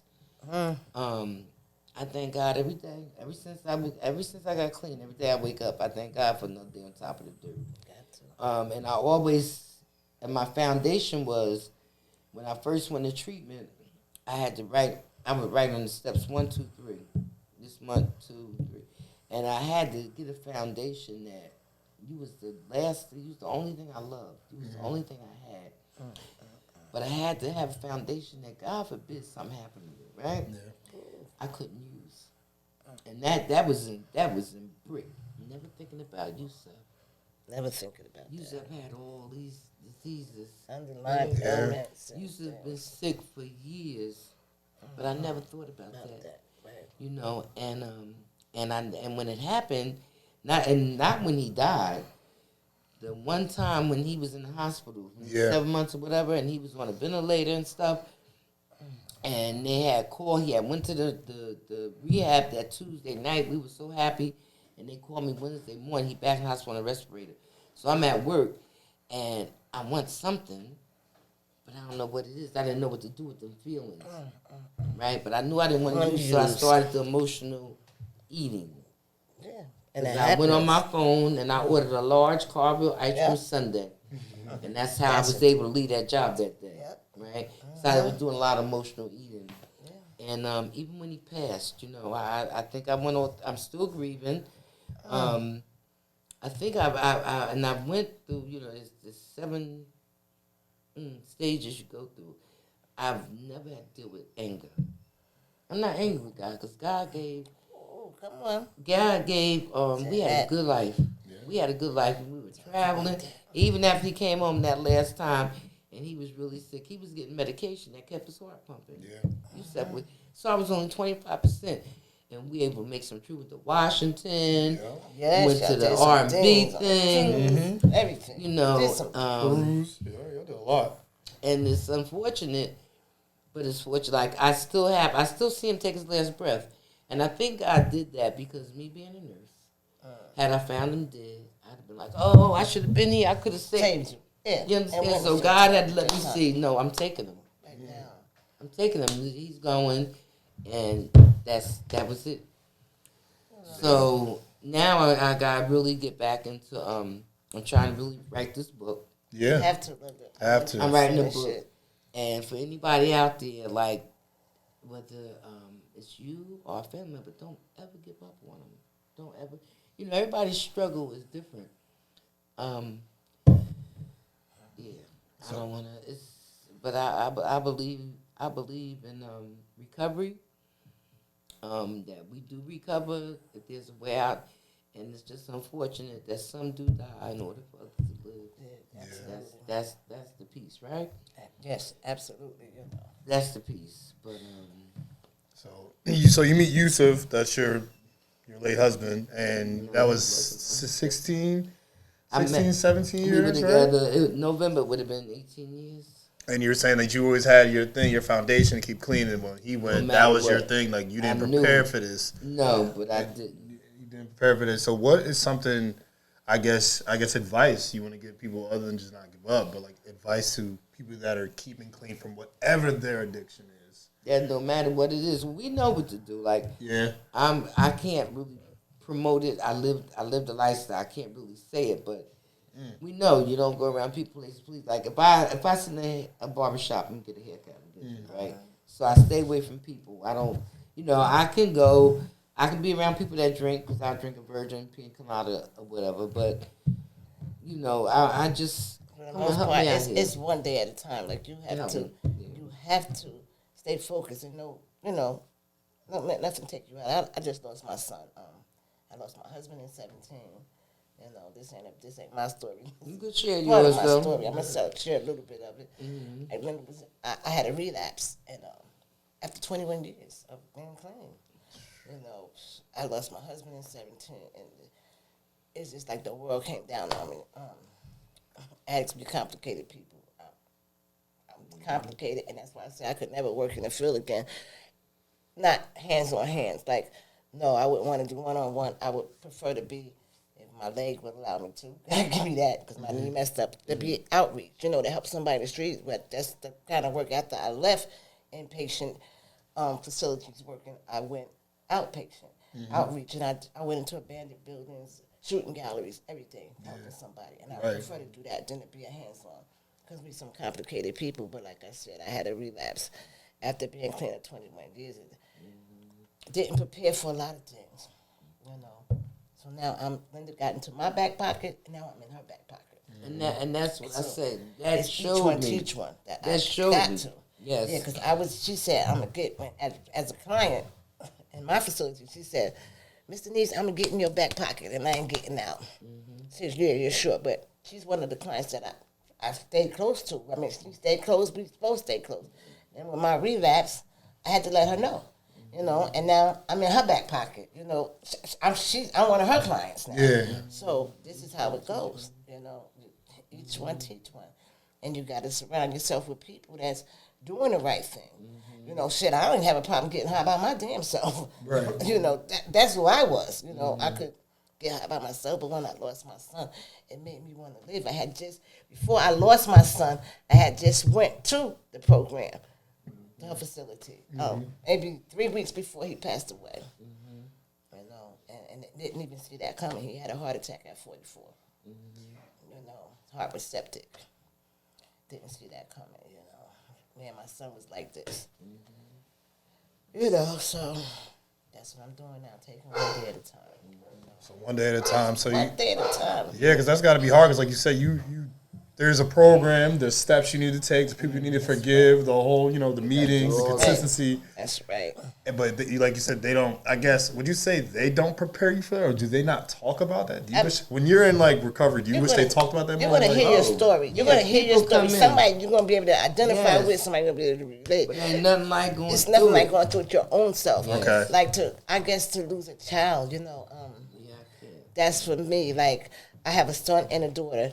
Like my daughter, she held a lot of. She even wrote me a letter one time saying when I got clean, she said I had been clean 6 years. Then she wrote me a letter and she said ever since you got yourself together, I've been giving you nothing but hardship, and she had been. She beat me down, you know what I'm saying. I was allowing her to take me places, hold me hostage, and then one day I told her either we gonna grow or you got to go because I can't allow you to keep holding me hostage to the shit that I did. That was then. This is now. What the fuck are you going to do? Right. So we've gotten better. And then when my son passed, we got even better. Yeah. And it was sad that brought us even more close. I stayed with her 8 months after my son passed because I didn't want to go home. He didn't live with me, but a lot of his things was there. Yeah, and you go home and remind you of Yeah. So what I try to do now is just be there for my grandkids. Want to live, tell them don't let me, she had a bad back, took you out. You know what I'm saying? You got hold to that stuff. I seen that lady downtown today when I was waiting on her, when I was going to meet her. And she had got a hold of something bad. I didn't even want to be around her. You know what I'm saying? I'm like, this, they got the ambulance here. I started getting nervous because I said, for the grace of God, they go me. So even though I'm coming up on 18 years, that doesn't mean anything. Yeah, because I could just be clean and crazy. That's why I say I got today. And I think the longer you stay clean, the more likely you are to forget who the hell you were and to use. So yeah, I love it that I ain't been in jail, I ain't been dope sick, all that. Yeah. But when I wake up, thank God for the day, and I just got to, no matter what, I ain't getting high today, because you never know what will make you want to use. You never know when they have to relapse. Yeah, we talked about it a bunch of times. I used to offer her you smoke cigarettes now, right? Right. So I used to ask her to do let's do the electronic cigarette. And you'd be like, no, that might trigger something. I said, I can't put no device in my mouth because I'd be like smoking cocaine. Right. I can't put any kind of device in my mouth, So I just try to. With that being said, people with the the opioids, the oxycodones and the Percocets, now it just triggered to me how I relapsed. That was part of it. Okay. I had a tumor. I got diagnosed with a tumor on my knee. It's not cancerous. It was painful, this and that. But then the other side of me wanted to make money with that. So I got to be honest. I'm a hustler because I'm still going to make money. I had an icy truck. I done had some things, flea market that I sponsored. And, I had some things that I did. I did the joint connection. Yeah. My own joint connection. You know, I'm trying to, and I got those pills, and instead of taking them as prescribed, I would have to take them to go to the doctor. You know, have them in my system when I go. Okay. Yeah, you know, and then I sell the rest of them. Right. But really, I needed to take them. Yeah. But, then my husband had him, and he didn't want him. He died of prostate cancer, and so I had his pills, my pills, and just collided. And he didn't want to take him. He didn't want to go back to his Lord like that. He said, I don't want to go back. So that was more pills. Now I started to like him. I wasn't even thinking about the pain because of the money. So I'm going to take his and I'm going to sell mine because mine's a little bit more potent. And before you could know it, then he died. I saw him take his last breath. So that was my husband for 33 years. You know? I ain't never know Miss Denise getting high. She said, I know Oh, you wow, heard. for real? No, she admitted me. She was clean. So you didn't know that she... How I found out, Yeah, she called me up, asked me, I want to buy a damn coat. And we had and you know, we was always, all through, we always stayed in touch. We always went to this event or that event, and I hadn't heard from her. You know, and so I hadn't you don't heard hear anything. from her. When you don't hear from somebody, you Things got to think. change. You start thinking like, what is this person And doing? I heard her damn voice. She heard it. Clark, I got this coat. I said, Miss Denise, I ain't got no money. Yep. And we ended the call, and then she called me back. Well, I need help. I'm like, oh, no. Yep. So I got her to the detox. Yep. And I went to the I said, I don't want to see you till you straight, Miss Denise. I don't care, I love you, but I don't fuck with nobody get high. And that's my mantra. And That's that's the thing, you know, because I have a friend, you know, me and my friend, her son died on the same day as mine, 3 years apart. crazy. And we've been friends for 49 years. She never did drugs, but that's the thing. Like she didn't know, but she knew when she didn't hear from me. She knew. So this is what she did. She left a message. She said, I know. She said, I ain't heard from you, so I already know. She said, bitch, I'll see you when you get back, if you make it back. So that was a trigger right there for me to get, you know, like, you gotta Stop wake your up. shit. Yeah, you gotta wake up and do what you gotta do and try to get some help. So I'm on the program now. I don't like this program, but I know what I gotta do. So I'm here and I'm working it one day at a time. Some days, support. You know, I got support. I got your mom. I got other people in recovery. You know that I'm staying in touch with. And, you know, then the Zoom meetings. I used to love going to the Zoom meetings. You know, they helped me to try kind of see things to come back around and want to get some help. So. Yeah, your circle's huge influence. Definitely. You gotta put that pride and the shame, and that's another reason I'm not. Because if I relapse, you know, that's the thing. I ain't coming back. I'm gonna die. But that's the thing that, and I thought that, you know, that's what I said. I said if I ever got high again, you know, my shame, and then I had to think about it. Shit, I ain't had no shame. You know, after a while, I wasn't having nobody go cop for me. You know what I'm saying? Because that became expensive. You know, got body. you know. Then people having things over my head. No, I'm not gonna do that. So I gotta go get some help. So here I sit now on this program. Right where you supposed to be. Mr. Nice. Huh? Right where you supposed to be. Oh yeah, definitely. I know that. They asking me like at the job. They asking me at this job. They asking me like, well, if you do this and do that, I'll hire you. I said, no, you won't hire me because I'm not working with nobody else like me. No. You know. The director told me that the other day. He had me in his office. I said, well, before we went. I said, you ain't gonna hire me out. Yeah, that's crazy because you guys, you have so much in common, but at the same time, you're like, I'm not going back to that Linda. You can do that right now. That's you know not. what? Like out of 7 to 8 years, a statistic had it that you get burnt out working in that after 7 to 8 years. You know, and I saw that in my own self. Right. So he's already over it then. And I saw Get that your in other mind people. right. That's my brain word. Get your mind right. They put a sign on my door. Damn Tweety Bird bitch. Get your mind right. That's it. Yep, that's it. Yep, that's it. Oh my God! Then she would threaten us with son. Yeah, my son named Goldie. I'll never find your body. That's what I used to tell you. What's the name? My son named Goldie. They ain't gonna never find your They're body. never going to find your body. Yeah, y'all bitches the keep worst. messing with me.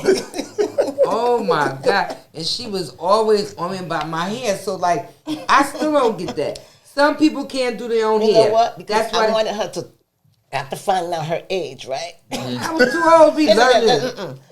You know, it was like, and then listening to her story, like I listened to her story, and then She had things handed to her like, no, she's gonna learn how to do this damn hair today. No, Right. I never did. This is how she never did, but now you need to learn. Yeah, And she it's would just give me hours. It was just her I used to mess with. As far as that hair. Yes. Because I'm big And I on was keeping your hair. terrified. And the girl that used to do Keisha, it, right? Yeah, she came in one morning early, and Keisha, she doing my hair, and she gonna run and leave my separate. And here I'm sitting in the meeting. Give me no hours. I had a big pile of gel sitting at the top of my head. She going, you know, but like some things people just I said, you getting up going when you go to work. What is Keisha gonna get up and do your damn hair? You got to learn how to do something to your hair. said, no, I'm gonna go to the hairstyle. Yeah. Yes. Terrible. Yes, she did, and then now I went to her beautician. Yeah, the other day, yeah. I got my hair cut all the way off. You know, but this recovery Yusef, is a I beautiful love thing. Yusef. Oh, and my goodness. ex, he was my ex for 12 Yes, years. I mean, I helped us move. Oh and- man, yeah, we came down to Poconos. Yeah. We met your grandfather's wife. What's her Miss name? Helen. Miss Helen. We met Miss Helen. You met Miss Helen? Yeah. Yeah, I know that. I've been Yeah, around 'cause that you was long. gonna- I know, yeah, all right. Yeah. That's Yeah. crazy. Yep. Yes. I And met- Helen, that's and my Yusef sung at my stepmother. aunt, when we was talking about Yeah, that he today. sung at the my aunt's funeral. funeral. My aunt had passed away. They brought the body back up here from down south, and they showed up. And my grandson fell in love with Yusef. Yes. He said, he asked Yusef, he was about 7 then. Can I be your manager? He said, you said, well, see, you gonna manage him? Yusef manager. Yes. You know, so we, that's what keeps us together. Yeah. You know, it keeps us together. He done been down there helping them when they was feeding the homeless, right? Yeah. And then my Yep, ex, he came. my ex was still my ex then, Yep, he and he came. still be around And the my kids- grandson. and the It's grandson not his came. grandson, but it's But my he's still- grandson. Like yeah, your yeah. situation, yeah. Yes. Yes. And he called twice a day when we Yes. were Clark together. Oh, I said, I bro. think he want me back, Clark. He keep calling. God damn. He done had too many babies. It's crazy. It's crazy, but it makes sense. Yeah. Right. So it makes sense that you know, in this. I Yeah, guess and my that's son purpose. loved Helen Juice. She was telling me something about a dog. The dog we gave him. The dog they gave my son. I didn't tell about the dog died. I said I didn't even know Yeah, about they this poisoned the dog. Sharif was crazy as hell. stuff. Golden. They poisoned the dog. But you know, it's I'm like, next month I'm going on a women's retreat. I can't wait because I need that. I wish I was going, but I'm going to Cali. I'm going to Vegas next year. Believe that. Yeah, we're going to Vegas. Vegas, We're bro? going to Vegas. But She done met everybody in my family. I took her. She done met my sister. And nobody meets my sister. She's like, me and Pat, the mean one. She done been to church with us. You know, my daughter Tootie. Took pictures. Like it's history's It's there. a history, and you've been around. I need to say that you are one person that I met while working in that field. Like sometimes I get close to some clients, some you like better than others. Yeah. Someday I didn't like her, but I always love her. You know? Right.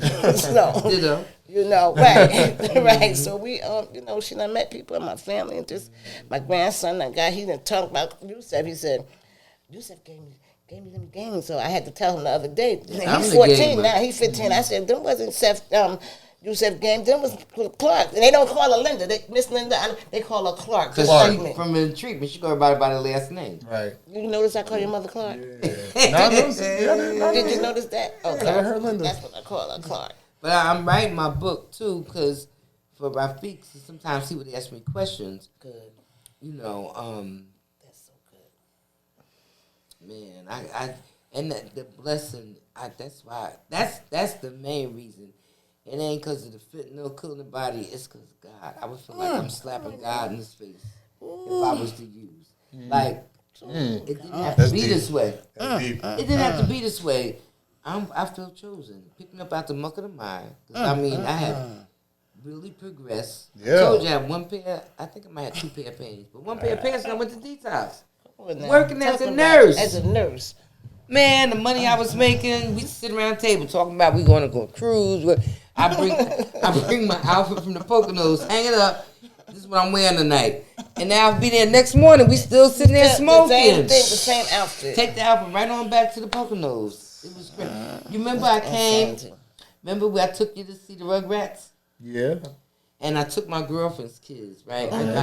Everybody know I love kids. Yes, definitely. And I rode all the way from Poconos and picked up my girlfriend's kids. She don't want to go. She want to get high. You stay there. Took them with about Rafiq and 4 other kids. We rode way the hell somewhere up in past the Poconos. Remember? I remember seeing We it. was the only black people. Yeah. Wow. There, we were in the back, and they loved. They watching the Rugrats, and I'm all right. I can wait. I know I won't get high, but just to see them had a fun. And then, like the next month, they came down to Symphony Hall. I was pissed. But they've got the same. But we've seen it already. Yes. But I've always loved kids, and that's one thing I kind of beat myself up about. What I exposed them to. You know what I'm saying? I took that grand Rafiq. I'm telling you. I exposed them that to grand, yes, you do. And I said to her today, I said, what do you want, a girl or a boy grand? It don't matter. I said, okay. You can have 2 heads, 5 legs. Just bring my grandbaby. Bring my grandbaby. Yeah.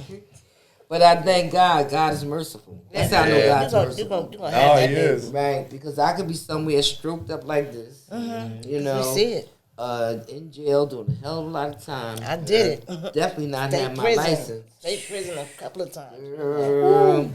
So, did it for you. You ain't got to do that.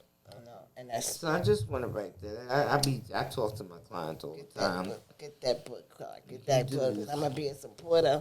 Yeah. I'll be at your signing.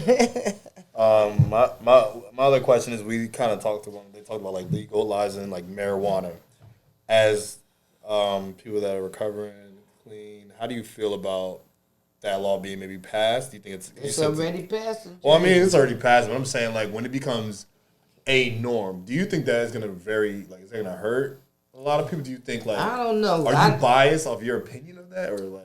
A little bit, but I know this. That's why we telling you stuff. That damn hookah. It's a part of the show. It's tobacco. It's not here today, but y'all see why. I'd rather get a hookah than hookah. This is somebody take notes, somebody. You can catch something from both of them. If you smoke a hookah, get a hookah, not the hookah. Get the hookah. Get a hookah or hookah and catch something. But look, I do know that because there are family members that smoke, and I can't say, that's their story. My story doesn't have to be their story. Everybody's not an addict. That's right. But the only thing I do ask if they smoke marijuana, that they get it from a smoke shop. Don't buy that shit off the street. Get a dispensary. Because it's got that fentanyl in it. It's got fentanyl in it. That's the only thing I would say. If you're going to do it, be responsible enough to get it out the shop. That's right. And not on the street praying nobody in the shops to do that. I'm just saying. Yeah, it's getting crazy. That's because now anything you use, I'd have been dead because they compress the it's pills. It's in a not coat. the weed like it was. Like And the weed we had had chemical. seeds in it, and and we had album covers and to clean the seeds out. And look, and it didn't smell like this. I was gonna say you go outside. Get in the air a little bit, spray a little stuff, and come back in. Nobody never knew. Now you know. Oh my God! Get out of my face with that. And it stinks. It's not And I heard when you go to the dispensary that you can get different. Well, I want this kind or that they kind. Got flavors, all that stuff. Yep. Candy, all kinds of stuff. Brownies. Yeah, y'all are just living testament. I give it to y'all. I thank God because I told Rafiq. I said, listen, you know what? I'm so grateful because he played sports and all his friends went to academics. Reggie, all of y'all. Thank God. And I know it hurt you that the one friend up there, because drugs is up there in the Poconos. They're everywhere. But they weren't the way it was down here. Oh, yeah. And one of his friends overdosed. Yeah, recipes, JRA, yeah.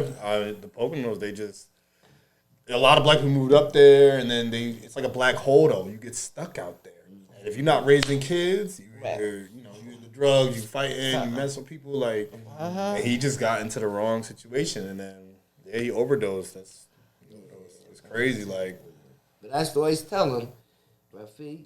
Because this is a Commonwealth state, the Poconos, right? Mm-hmm. That's in Pennsylvania. That's the Commonwealth state where my son had moved out there. I hadn't moved out to, not the Poconos, but to Pennsylvania, Johnstown, 5.5 hours away. And I seen some things, some things I thought I was getting away from a lot of different things, but it was right there. I remember one of the kids, I worked in the detox, and I had this kid, He had shorts on. He had the squirrel going up his shorts here. And on this leg, he had the squirrel coming out with 2 nuts in his hand. What? Kids was crazy. One going up, squirrel going up this way. And Squirrel went up the shorts, came out with 2 nuts. Like he took his nuts. Yeah, he took his nuts. So, but I remember telling me, and I used to take Rafiq to the job sometime, right? Rafiq might have been 3, 4, and he's telling me, Miss Linda, he said, when he grow older, he said, if he ever go in that bathroom, being there a long time, so I said, yeah. He said, no. And you keep hearing the toilet bowl flush. He in there, he's inhaling the sewer gases, because it was a lot of, I said, really? He said, yeah, Miss Linda. No, he said, you got to watch, I said, wow, I was learning some stuff That's too. some stuff that they actually was in. Yeah, they flush Wow. the toilet and they inhale the gases that come up from the sewer. Ooh. Yeah. Yeah, that's Why don't crazy. just go Yeah. lay in the, other side, pick up that tank, that thing that's in the Oh, in the well. Yeah, just lay your head down there by the sewer. Inhale that. Yeah, y'all coming from a different era. That's Yeah. insane. So, but I That's always told insane. him, don't Can't use the ever bathroom. try Right. it. Don't Can't even ever use the try bathroom. it. Oh, Did I that's tell you sick. that? That's sick. yes. I said, Talk because God about it. forbid, I don't care what nobody said, I believe it's in the genes. My father was a falling down. He was a functional. But my father was an alcoholic. He was. My father get up in the morning 7 o'clock. You know, the refrigerator ice, you hear that ice clink. Look, Rafiq was a baby. And Rafiq be sitting there, my father drink. Rafiq like, he drink his bottle. So, and one time, Daddy, you gotta stop that. one time I went to the liquor store for him. Never knowing how kids pay attention, because my father Right. said he was drinking his water. Right. Rafiq, what you drink? Pop, this my water. And me and Rafiq went in the liquor store, and I got my big, told me, I bought him his Bacardi rum. And we walk into the counter. Rafiq said, Mommy, that Pop water? I said, yeah, Rafiq, that's Pop water. In the store, they was laughing. I said, yeah, Rafiq, that's Pop water. But he sit there, every time my father took that glass up, He took the sip right with him. So I really believe it's in the genes. I believe, And Definitely genes, environment. My You know, dad, Environment is addictive really big. personality. You know, like I have addictive personality. I my can't dad even admit smoked it. weed all Yeah. his It's entire just life. different stuff. If I pick up something like video games, I pick up something over playing basketball, You pick have up a stuff balance. like a routine. You gotta have a balance. But I thank you, and I thank people in life like Miss Denise, because even me, I have friends the same way.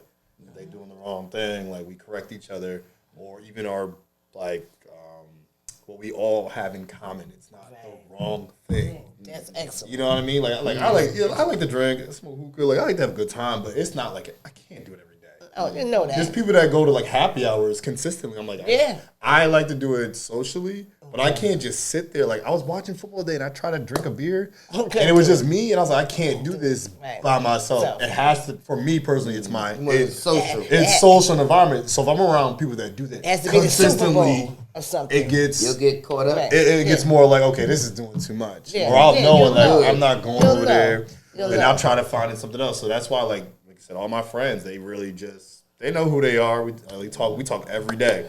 And they have their own vices, but our main vice that we have together is like, just staying out of jail, That's raising a right. family, Oh, making money. making money. That's You right. got some good friends. You know what? And you know what? And I think Sure. because of as far as drugs go, as for the epidemic that they saw coming up now, like. Hopefully. But I believe that part because Scared them. because of their age, it scared them. Yeah. Their parents, Yes. like I know my Yes. daughter. See, my son, he didn't do that because he grew up with me. I had my son at Yeah. I was pregnant at 16. I had him at 17. So he grew up and he passed at 44. So he grew up with me. He had that life. And people said that was my brother, other than my son, because that's how he was raised. But my daughter, my niece, and her and my son are the same age, but she saw something different. horrors. You know. The She- hard so part. it just get them straight. Like, they she seen what my sister went through, It's just like different. So y'all see that now. So a lot of them don't want that because they got more sense.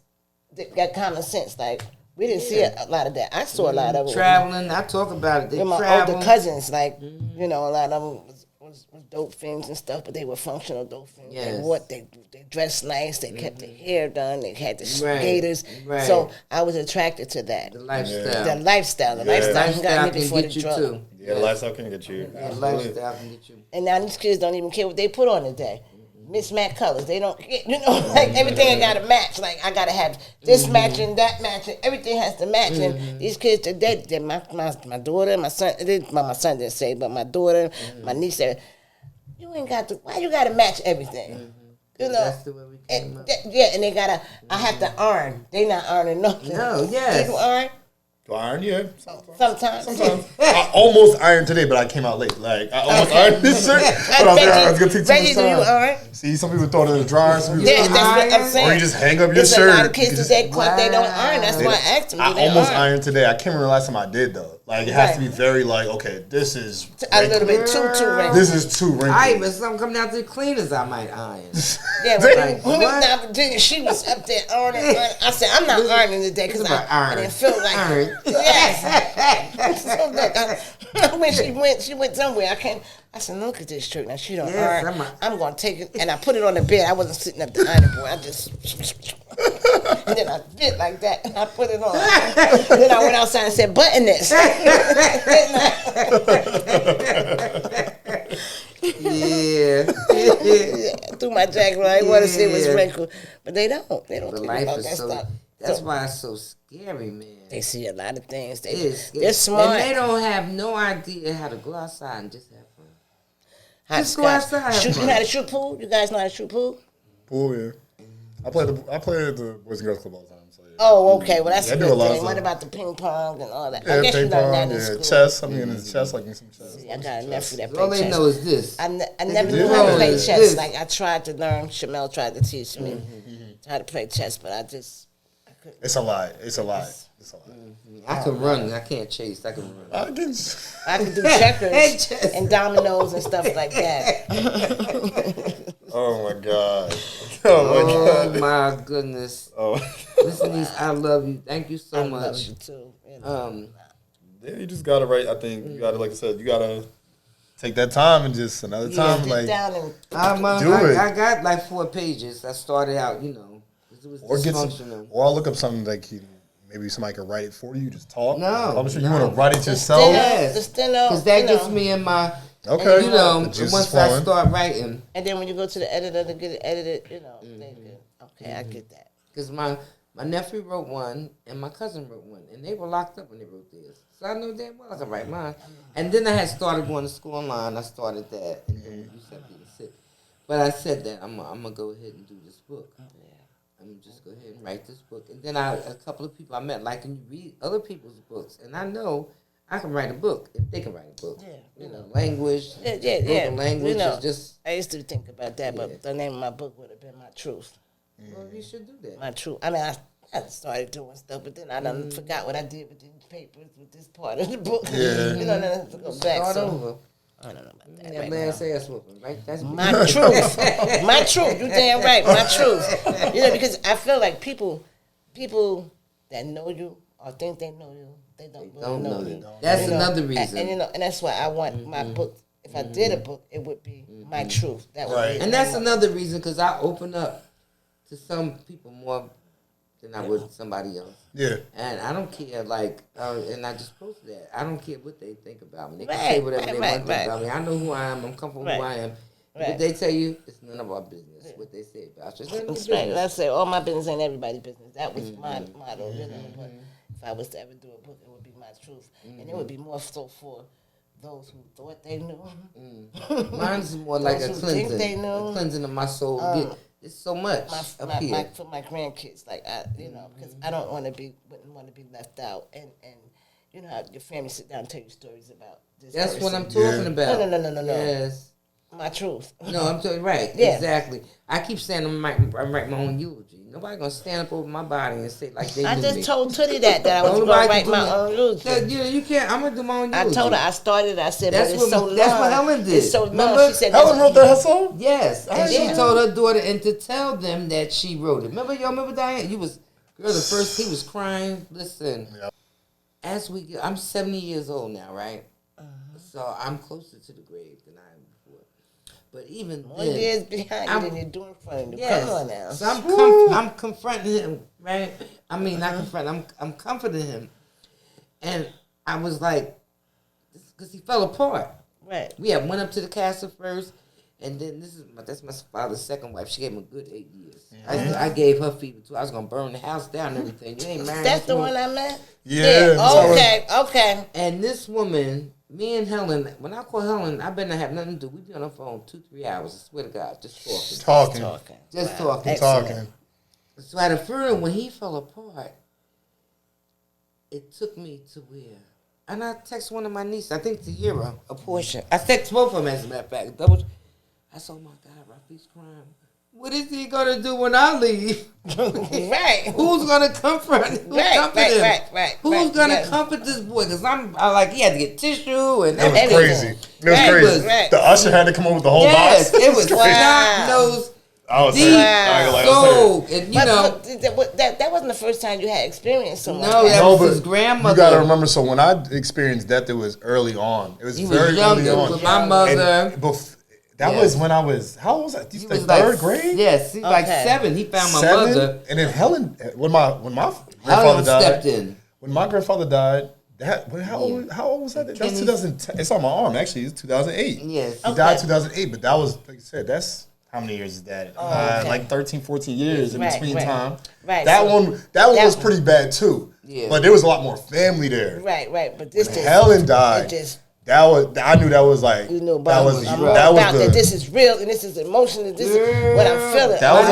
That was she texted me. She's like, "Don't worry, Auntie, we got him." I said, "Okay, I promise." I'm like, "Oh my God."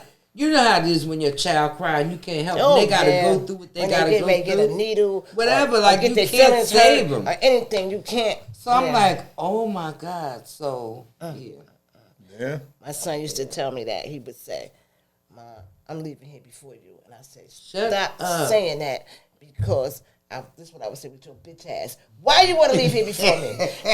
This is how me and my son I used to tell him that. He said, because I'm not going to be able to handle it. Wow. And that's before me. And y'all talked that night. We talked that day on the phone. Like he knew. And he knew. And he said to me, I said, it's a snowstorm. I will be there in the morning. He said, I had told my sister, I said, I got an eerie feeling all that day. My sister said, it's January. People passing my family in January. I had a cousin that had stayed with me. That was on the 28th. 2 days before he died. So I couldn't rest. It was like my spirit wasn't right. My sister calls me back 3 o'clock the afternoon, and she said, well, at least your spirit can rest. That was Cousin Kim. They just found her dead. Her kidneys shut down on her. She stopped going to dialysis. Right? So after that, I cried for my cousin, this and that. I still couldn't shake this feeling. Now I get the phone call from his girlfriend. He's in the hospital, 28th. And that's the 29th. That's what it was the next day. And I still had this feeling. And I said, he said, Mom, I got a bad, bad, bad heart. I said, I'll be there in the morning. He said, don't bring a lot of people. And I said, listen, if you make it through this, I said, you better marry that girl. This is what I told him about the kid's mother. He didn't answer me. He said, I love you. I'll see you tomorrow. Hung up. Boom. Down. That was like 10:30 in the morning, so I called my sister and told him I still wasn't shaking this feeling, even though we knew my cousin. 10:30 that night, that doctor called me and said, we did everything we could. See, it's just like I can talk about it now. Yeah. At that moment, I don't know. I didn't feel like it was real. Like even at his services, like I did not feel that. Yeah. What happened was I was driving. I had cried a little bit, but not at the services. I got locked up on an old one from 1979, right after my son passed. I had got locked up on an old one, and I had my grandkids with me coming down 287, dropping my daughter off at work. And I cut the line. They pulled me over, and they said that it was a high court warrant, so they allowed me to call my family to come get the car and get the kids. This after my son, when I was in that jail cell, and that's what your mother came into play then, because I'm on this program. They got me under another name, my maiden name, my marriage name, and so I called her. I told my daughter, get clock number so I could, and I got the number, and that's how I wound up getting my medication down there, because she knew who I was. So anyway, that's when I cried. I cried, and I wasn't sick. I didn't get sick in there till like maybe the 4th day. Then they took me to the hospital. But that's when I really, really broke down. I really broke down. I guess because I was alone. I was by myself. I was on medical unit. I was in there with people. But this is when I really grieved my son, because I hadn't really grieved him. I hadn't went to my house. I guess I was trying not to feel it. You know what I'm saying? It's scary. Yeah. I was trying not to feel that. And his boys, he got the little ones, the 7-year-old. He just turned 7. That's his twin. And then he got the 15-year-old. And I asked him just a couple of weeks ago, because they come with me most every weekend. And I asked him, he said, "Well, I talk to my dad every day." Baby. Yeah. That's the baby. So, how you talk to your dad? You know his picture all over the mantelpiece? Over the fireplace. What's wrong with you? In other words.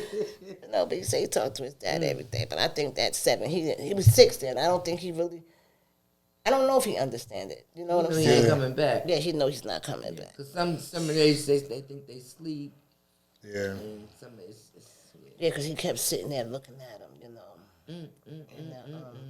I went there twice. I went to the Catholic twice, and I just walked away. And my family said that they was looking at me, and they said they had already planned, we're going to have to get her, because she's going to try to get in there. Because me and my son was really you handled yourself well. Yeah. You handled yourself really well. I did, but you know why? Because I didn't, but it's like I was in a maze. This is the Nazareth. There was so many people. I can't tell you everybody who came. The support. Yeah, it was so much support there. I know, what you said would help me at the services. I just kept. Well, you was right there. I was right there. She was right there. God love you. Me and my ex, we went together. Yeah. We show up together. Yeah, it was like he's not in pain no more. I had to really. Yeah. I took a picture of him in that. I didn't send it to you. Trouble. I got it. You're gonna get in trouble. Why? Because you ain't supposed to do that. Never do. That's the thing God gonna get me for. That's right. I'll be all right. That's what he did. I'm gonna be all right. That's what God gonna get me for. Okay, thank you, Lord. This addiction is really scary, and it's so deadly. Oh man. And then I don't know if I told you watch that movie Body Brokers. How even though it's people that work in the field, this is a passion. We really trying to save lives, and then you got that big brother. It's about the dollars. Get these numbers up. I don't agree with the way some addicts to be. I know for me, I did 9-10 months inpatient. And then I went to the halfway house and I did another 8 months. Okay. And what they're doing today, these people come out of detox, they do short term, long term, and they don't have any opiates. They have no drugs. And then when they get to the halfway house, now you want to put them on Suboxone. Yeah, it's like waking the beast up. Okay. I know for me, I probably wouldn't be sitting here because now it's still an opiate. Yeah. Okay. So I know it has something to do with recidivism and all that, but I think it shouldn't be generalized. It should be patient specific. If this person comes out and they relapse, okay, give them something, but give them a chance to live without abstinent. Yes. Abstinent, You're saying once you come out of detox and you go back into the halfway house, you're trying to do recovery. Yeah, well, it's like you go through treatment inpatient. And now, when you go to halfway house, that's when you're gonna transition. You're gonna either go to school, go to work, but you go back into society. So now for 9-10 months, you ain't had nothing. You ain't had nothing. So now, okay, because you're an addict, you can go back out here. You need to take this Suboxone. That's just going to keep the drugs away? Well, it kills the craving. It's an opiate blocker. But it's opioid itself, you're saying? Yeah, it's an opiate itself. It's an opiate blocker, but it's an opioid itself. Yes. And like it's always, the antidote is more addictive than the drug itself, Yeah. came out with the opium, then came out morphine, that's more addictive, Yes. the heroin, more addictive. It's Jeez. crazy. It's It's a like vicious that's what cycle. they say. It's a vicious cycle, and It's a when you vicious sit back cycle.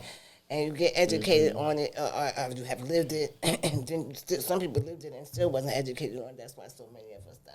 Yes. You know. And then some people, you have to also look at, it's not just as simple, just say no.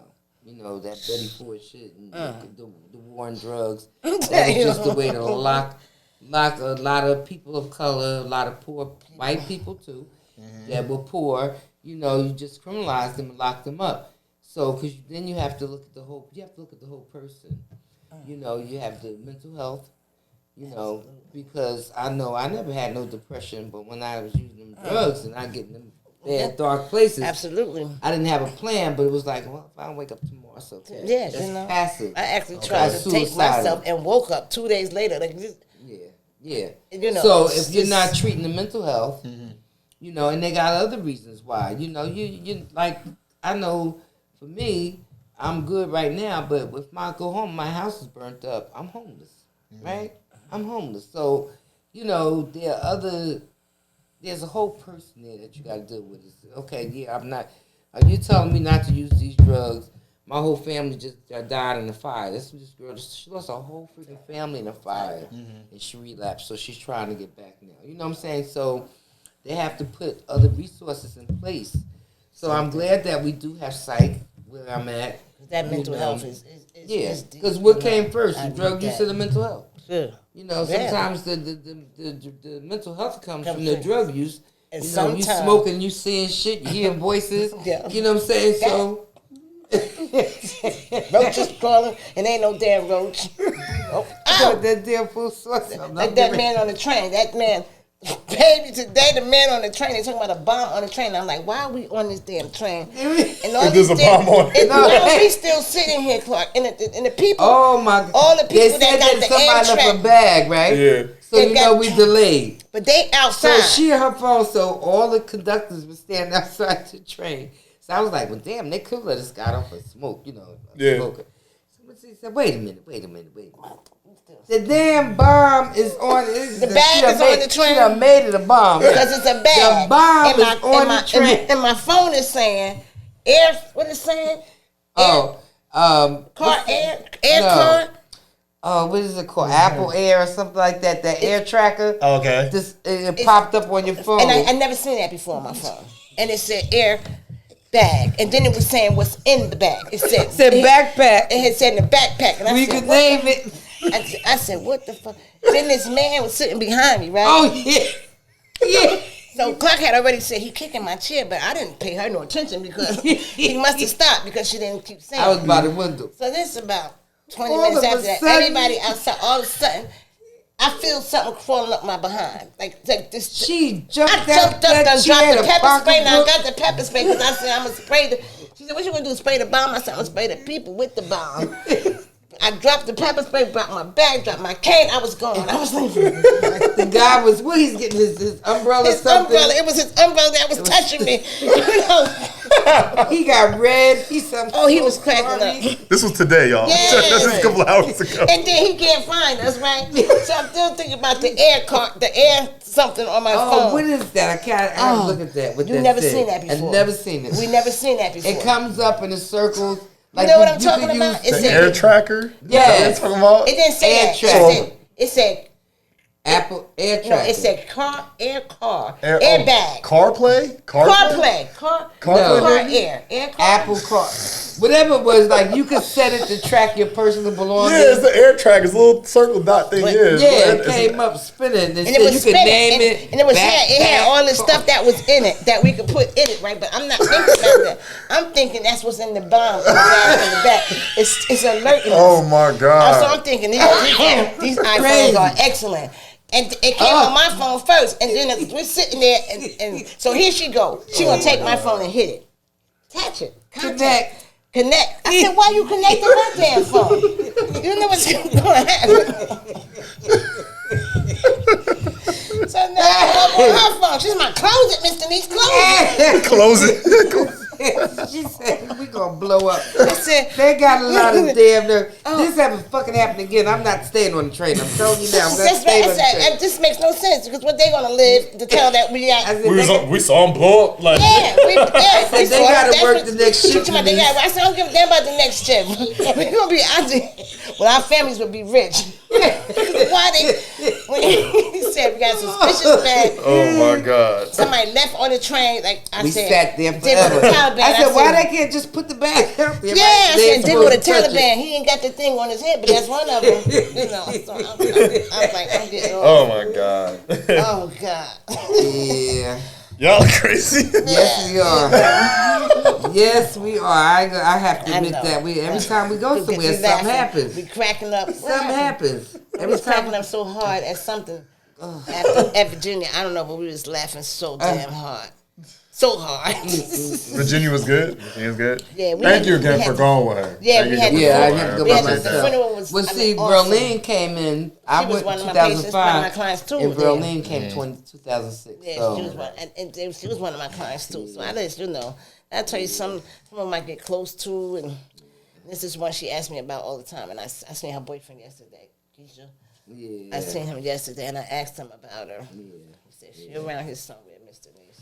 And they all still call me Mr. Niece. Yep, I still call Mr. Niece. I'm old after her the ass. relapse and everything, but she kept doing that. We was going out, hanging out and stuff now. Yeah. You know. And I'm like, Clark, you gotta stop calling me Mr. Niece. But she called me Clark. We at the party and stuff, and she's like, Mr. Niece. And I'm like, Are you saying Clark? yeah. Called me Clark.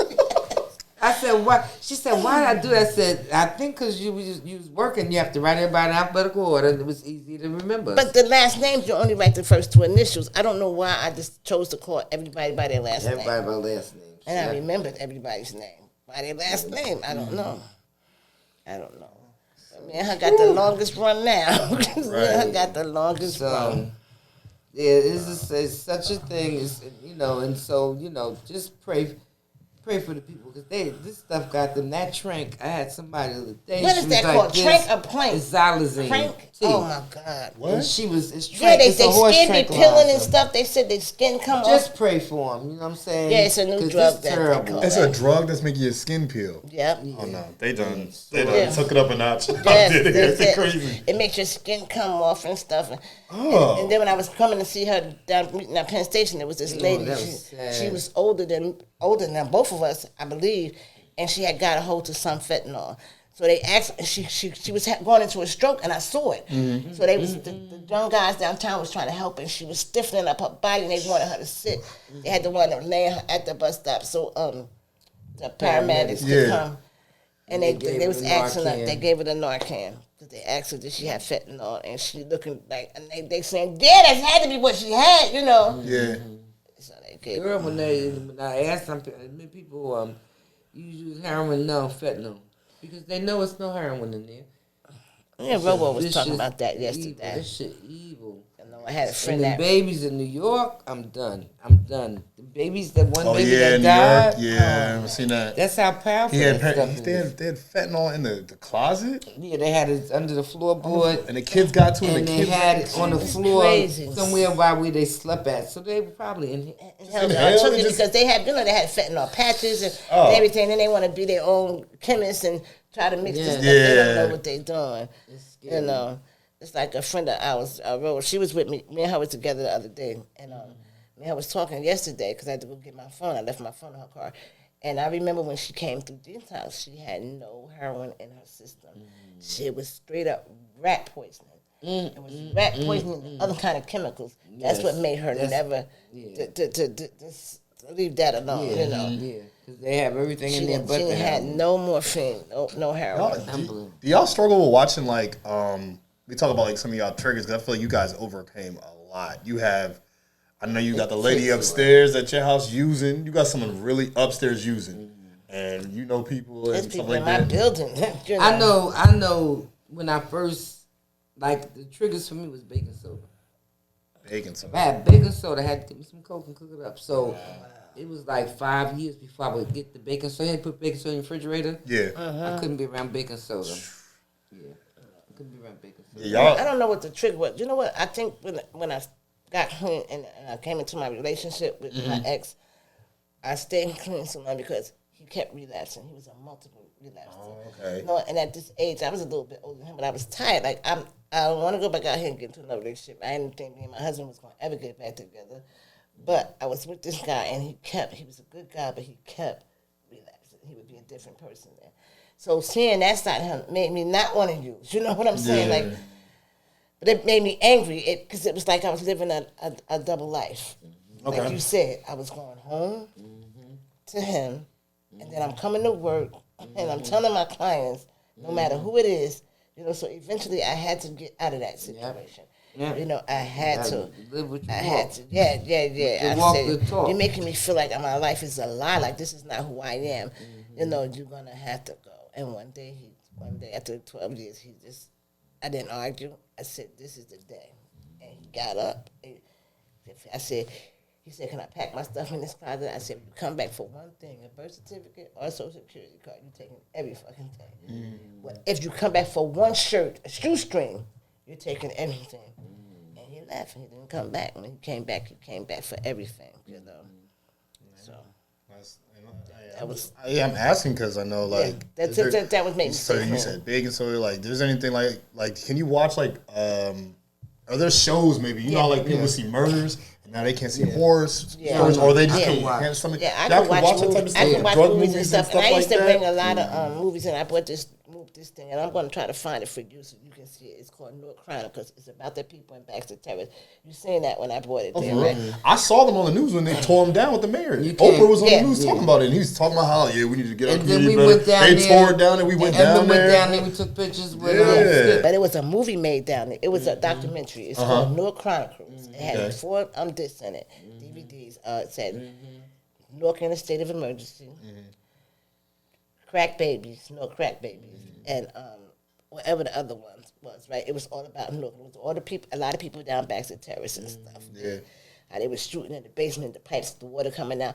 They were talking to them. They paid these people to do it. I have a DVD like that. Yes, and I'm going to find it, and I'm going to let you burn it or whatever you can do because it's a true documentary, you know. So I used to bring movies like that, two documentaries to let the clients see. Okay. And some of the, you know, they say, "Oh, Mr. Niece, I can't watch this." I said, "Sit here. This is reality. You this need is to watch life. this, yeah. But this is, you know what I'm saying." I remember we had one of the girls, her mother, she didn't want her to go to the halfway house in Patterson, you know, because Patterson had a lot So of drugs. bad. Listen, did your mother know that's where the hell you were coming when you were copping? Like, you can't forget where you come from. Right. And it's okay, like, I wouldn't go inside where people actively using. Yeah. But if I see you using addict, okay, get yourself together. It depends. I don't always get money. I might be, but I never ignore them. Yeah, me either. You know, I never ignore them. people say I wouldn't give them nothing. Yeah, I can't be that way. I said you never know. Yeah, they ever for the You grace never of know. God. That's right. And some of them, a lot of them started out. They the housewives. Yeah, It's the doctors. and an That's your employee biggest drug dealer. that I had to the take doctors. to I'm crying. get a drug screen. An employee that when I worked at that facility, and I had to take her to get a drug screen. Now me and her were okay, but we wasn't that okay. She wanted me to falsify. Give you her urine. Your urine. Yeah, and I said, "No, we're not doing that. Yeah. I don't know what the hell you're going to do, but you should come open the eyes because one thing about I can say these facilities, majority of them, and their policies and procedures, it usually be some type of thing in there where it says that if you are in recovery and you're having problems, you're struggling, whatever, or you find yourself in a situation and realize Ask for help. ask for help.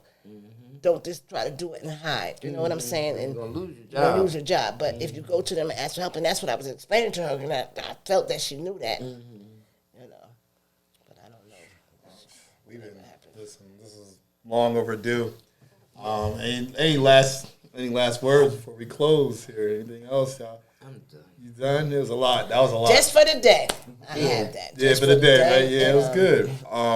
Clark, Just I'm want proud to, of you. like I said before, please like and subscribe to the channel. Please, I really appreciate it. I want to thank both of you women for coming here. I want to thank you for being my mother. Oh, that's and I want to so thank you for helping my mother through hard times, because then you got that help right back. A lot of things I do in my life today, I sometimes think like, listen, I can't get through this. My mom got through it all. You just heard a lot of her stories. She retired. She's here today. She got multiple jobs. She's still a nurse. She still works in the place she used to go for rehab. Still driving me. You know what I mean? You're still going. And I don't know what this episode does for you. I don't know if it's going to have you talking to one of your family members. I don't know if you have a friend that's in the situation. We're just trying to raise awareness. Absolutely. And now it's for my mother.